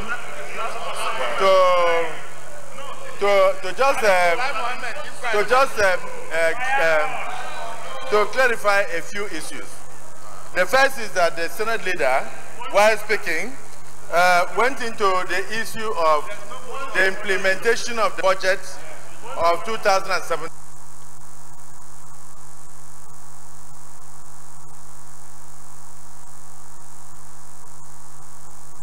A senator must confine, yes, a senator must confine his observations to the subjects under discussion and may not introduce matter irrelevant thereto. Mr. President, I move a motion that this Senate resolves into Committee of Supply. Okay, Minority Leader. Yes. All that is required is to second the motion and not so, Mr. President. Please. Your point of order is noted. And Minority Leader, I hope, as you say, that you... Senate leader had spoken very well, and finally came to the issue of the need for us to resolve into Committee of Supply. But I said before I second that motion, sir, I want to take the privilege of this opportunity to just say that yes, indeed, a budget is good. I'd like to caution, sir, that yes, whilst we are going to pass the budget of 2018, there is need for Nigerians to feel the impact of the budget after we have passed it. For instance, the Senate leader mentioned the second Niger bridge. I don't know when last he passed through the second Niger bridge to ascertain the percentage. And Mr. President, I need to say that I want him to also put a percentage on the implementation of the road between Akwa Ibom, between Abia, Aba, and Kala. For that, I must say, is that there is need for us to review this Public Procurement Act, because most of the time we are here talking about budget 12 months. It takes about 9 to 10 months for us to pass through the Procurement Act to even go down to go and give one contract. So where you pass a budget in May, and then the Procurement Act takes over 10 months before it gets to the point of going to give the contract. When are we going to take 2 months to implement? The National Assembly may mean well, but most times the budget implementation is frustrated. We come in here, year after year, we pass budget, and the budget gets lapsed even before the point of award of contract. I don't know where he got the 70% from, but I come from Akwa Ibom State, and I haven't seen a chip of sand on the road. After we pass the budget, it is on that note, sir, that I want to say that, yes, indeed, we mean well, the Senate means well, the National Assembly means well, implementation definitely will mean well when we see it, but I second the motion that we go into Committee of Supply to look at this budget.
Distinguished colleagues, those in favor that Schedule A,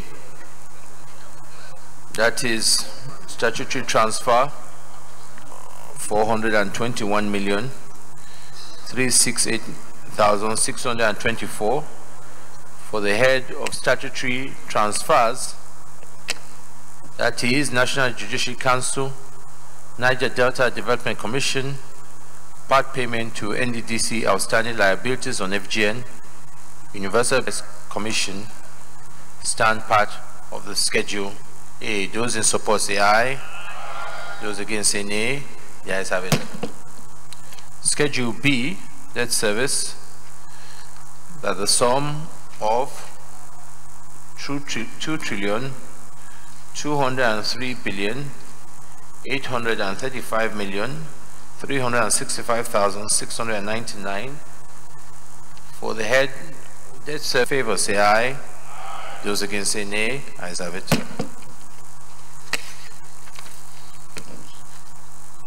Schedule C, recurrent non-debt expenditure, that the sum of 2,347,351,329,049 naira for the head of executive, that is Ministry of Interior, Office of the Head of the Civil Service to the Federation, Auditor General for the Federation, Ministry of Communication Technology, Office of the National Security Advisor, Infrastructure Concessionary Regulatory Commission, Office of the Secretary to the Government of the Federation, Federal Ministry of Agriculture and Rural Development, Federal Ministry of Finance, Federal Ministry of Industry, Trade and Investment, Federal Ministry of Labor and Employment, Federal Ministry of Science and Technology, Federal Ministry of Transportation, Federal Ministry of Power, Works and Housing, Ministry of Incomes and Wages Commission, Fiscal Responsibility Commission, Federal Ministry of Water Resources, Federal Ministry of Justice, Independent Corrupt Practices and Related Offences Commission, Federal Ministry of Niger Delta Affairs, Federal Ministry of Youth and Sports Development, Federal Ministry of Women Affairs, Federal Ministry of Education, Federal Ministry of Health, Federal Ministry of Environment, Federal National Population Commission.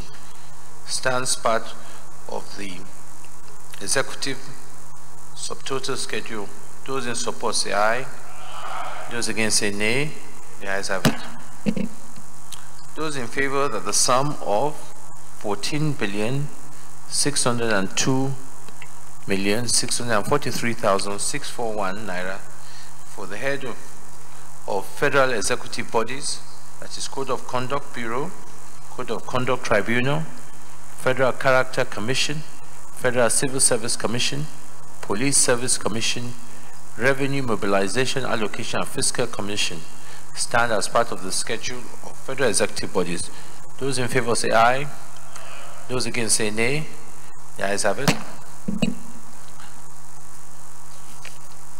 Those in favor that the sum of 198,950,173,668 for service-wide votes and pension expenditure items, pension and gratuities. That is, Office of the Head of Civil Service, civilian pension, gratuities, pension, benefits of retired heads of service and department militaries, military pensions and gratuities, pensions, 2017 expected retirees, death benefits, administrative charges, 2017 verification exercise, pension running cost, police pension and gratuities, pension, customs, immigration and prisons pension office, pension, universities pension including arrears, pension, parastatals pension and railways pension, pre-1996 Nigeria Railway Corporation pension, Department of State Security pension including arrears, Nigeria Intelligence Agency pension dependents benefits, NELCO pensions arrears, service-wide votes, group life insurance for all MDAs including DSS, insurance of sensitive assets, corpus plus administrative monitoring, payment of outstanding debts benefit to civil servants and police. Those in favor that these subhead of service-wide vote and pension expenditure items, pension and gratuities stands as part of the schedule. Those in support say aye. Those against say nay. The ayes have it. Those in favor that the sum of 908,773,755,719 for head of other motion and salary increases and payment of severance benefits to retired heads of government agencies and parastatals, military operations, Lafayette Dole and other operations of the armed forces, settlements of MDA's electricity bills, IPES capturing, payment for outsourced services, margin for increases in cost and recurrent adjustments, presidential amnesty program, reintegration of transformed ex-militants, service-wide training of budget planning officers, GIMIS budget preparation system, BPS, as well as monitoring and evaluation of all projects nationwide, special intervention program recurrent, contingency recurrent, international sporting competitions, TSA operations, entitlements of former presidents, head of states and vice presidents, and chief of general staff, Employment Compensation Act, Employees Compensation Fund, Payment and Redemption Fund, 5% of total personnel costs, contributions to international organization, power sector reform program transfer to NEMBIT. All those in favor of these stands as part of the other services wide votes. Those in favor say aye. Those against say nay. Ayes have it. Those in favor that on 387 naira for the head of total CFR charges stand as part of the schedule. Those in favor say aye. Those against say nay. The ayes have it. Those in favor that the total sum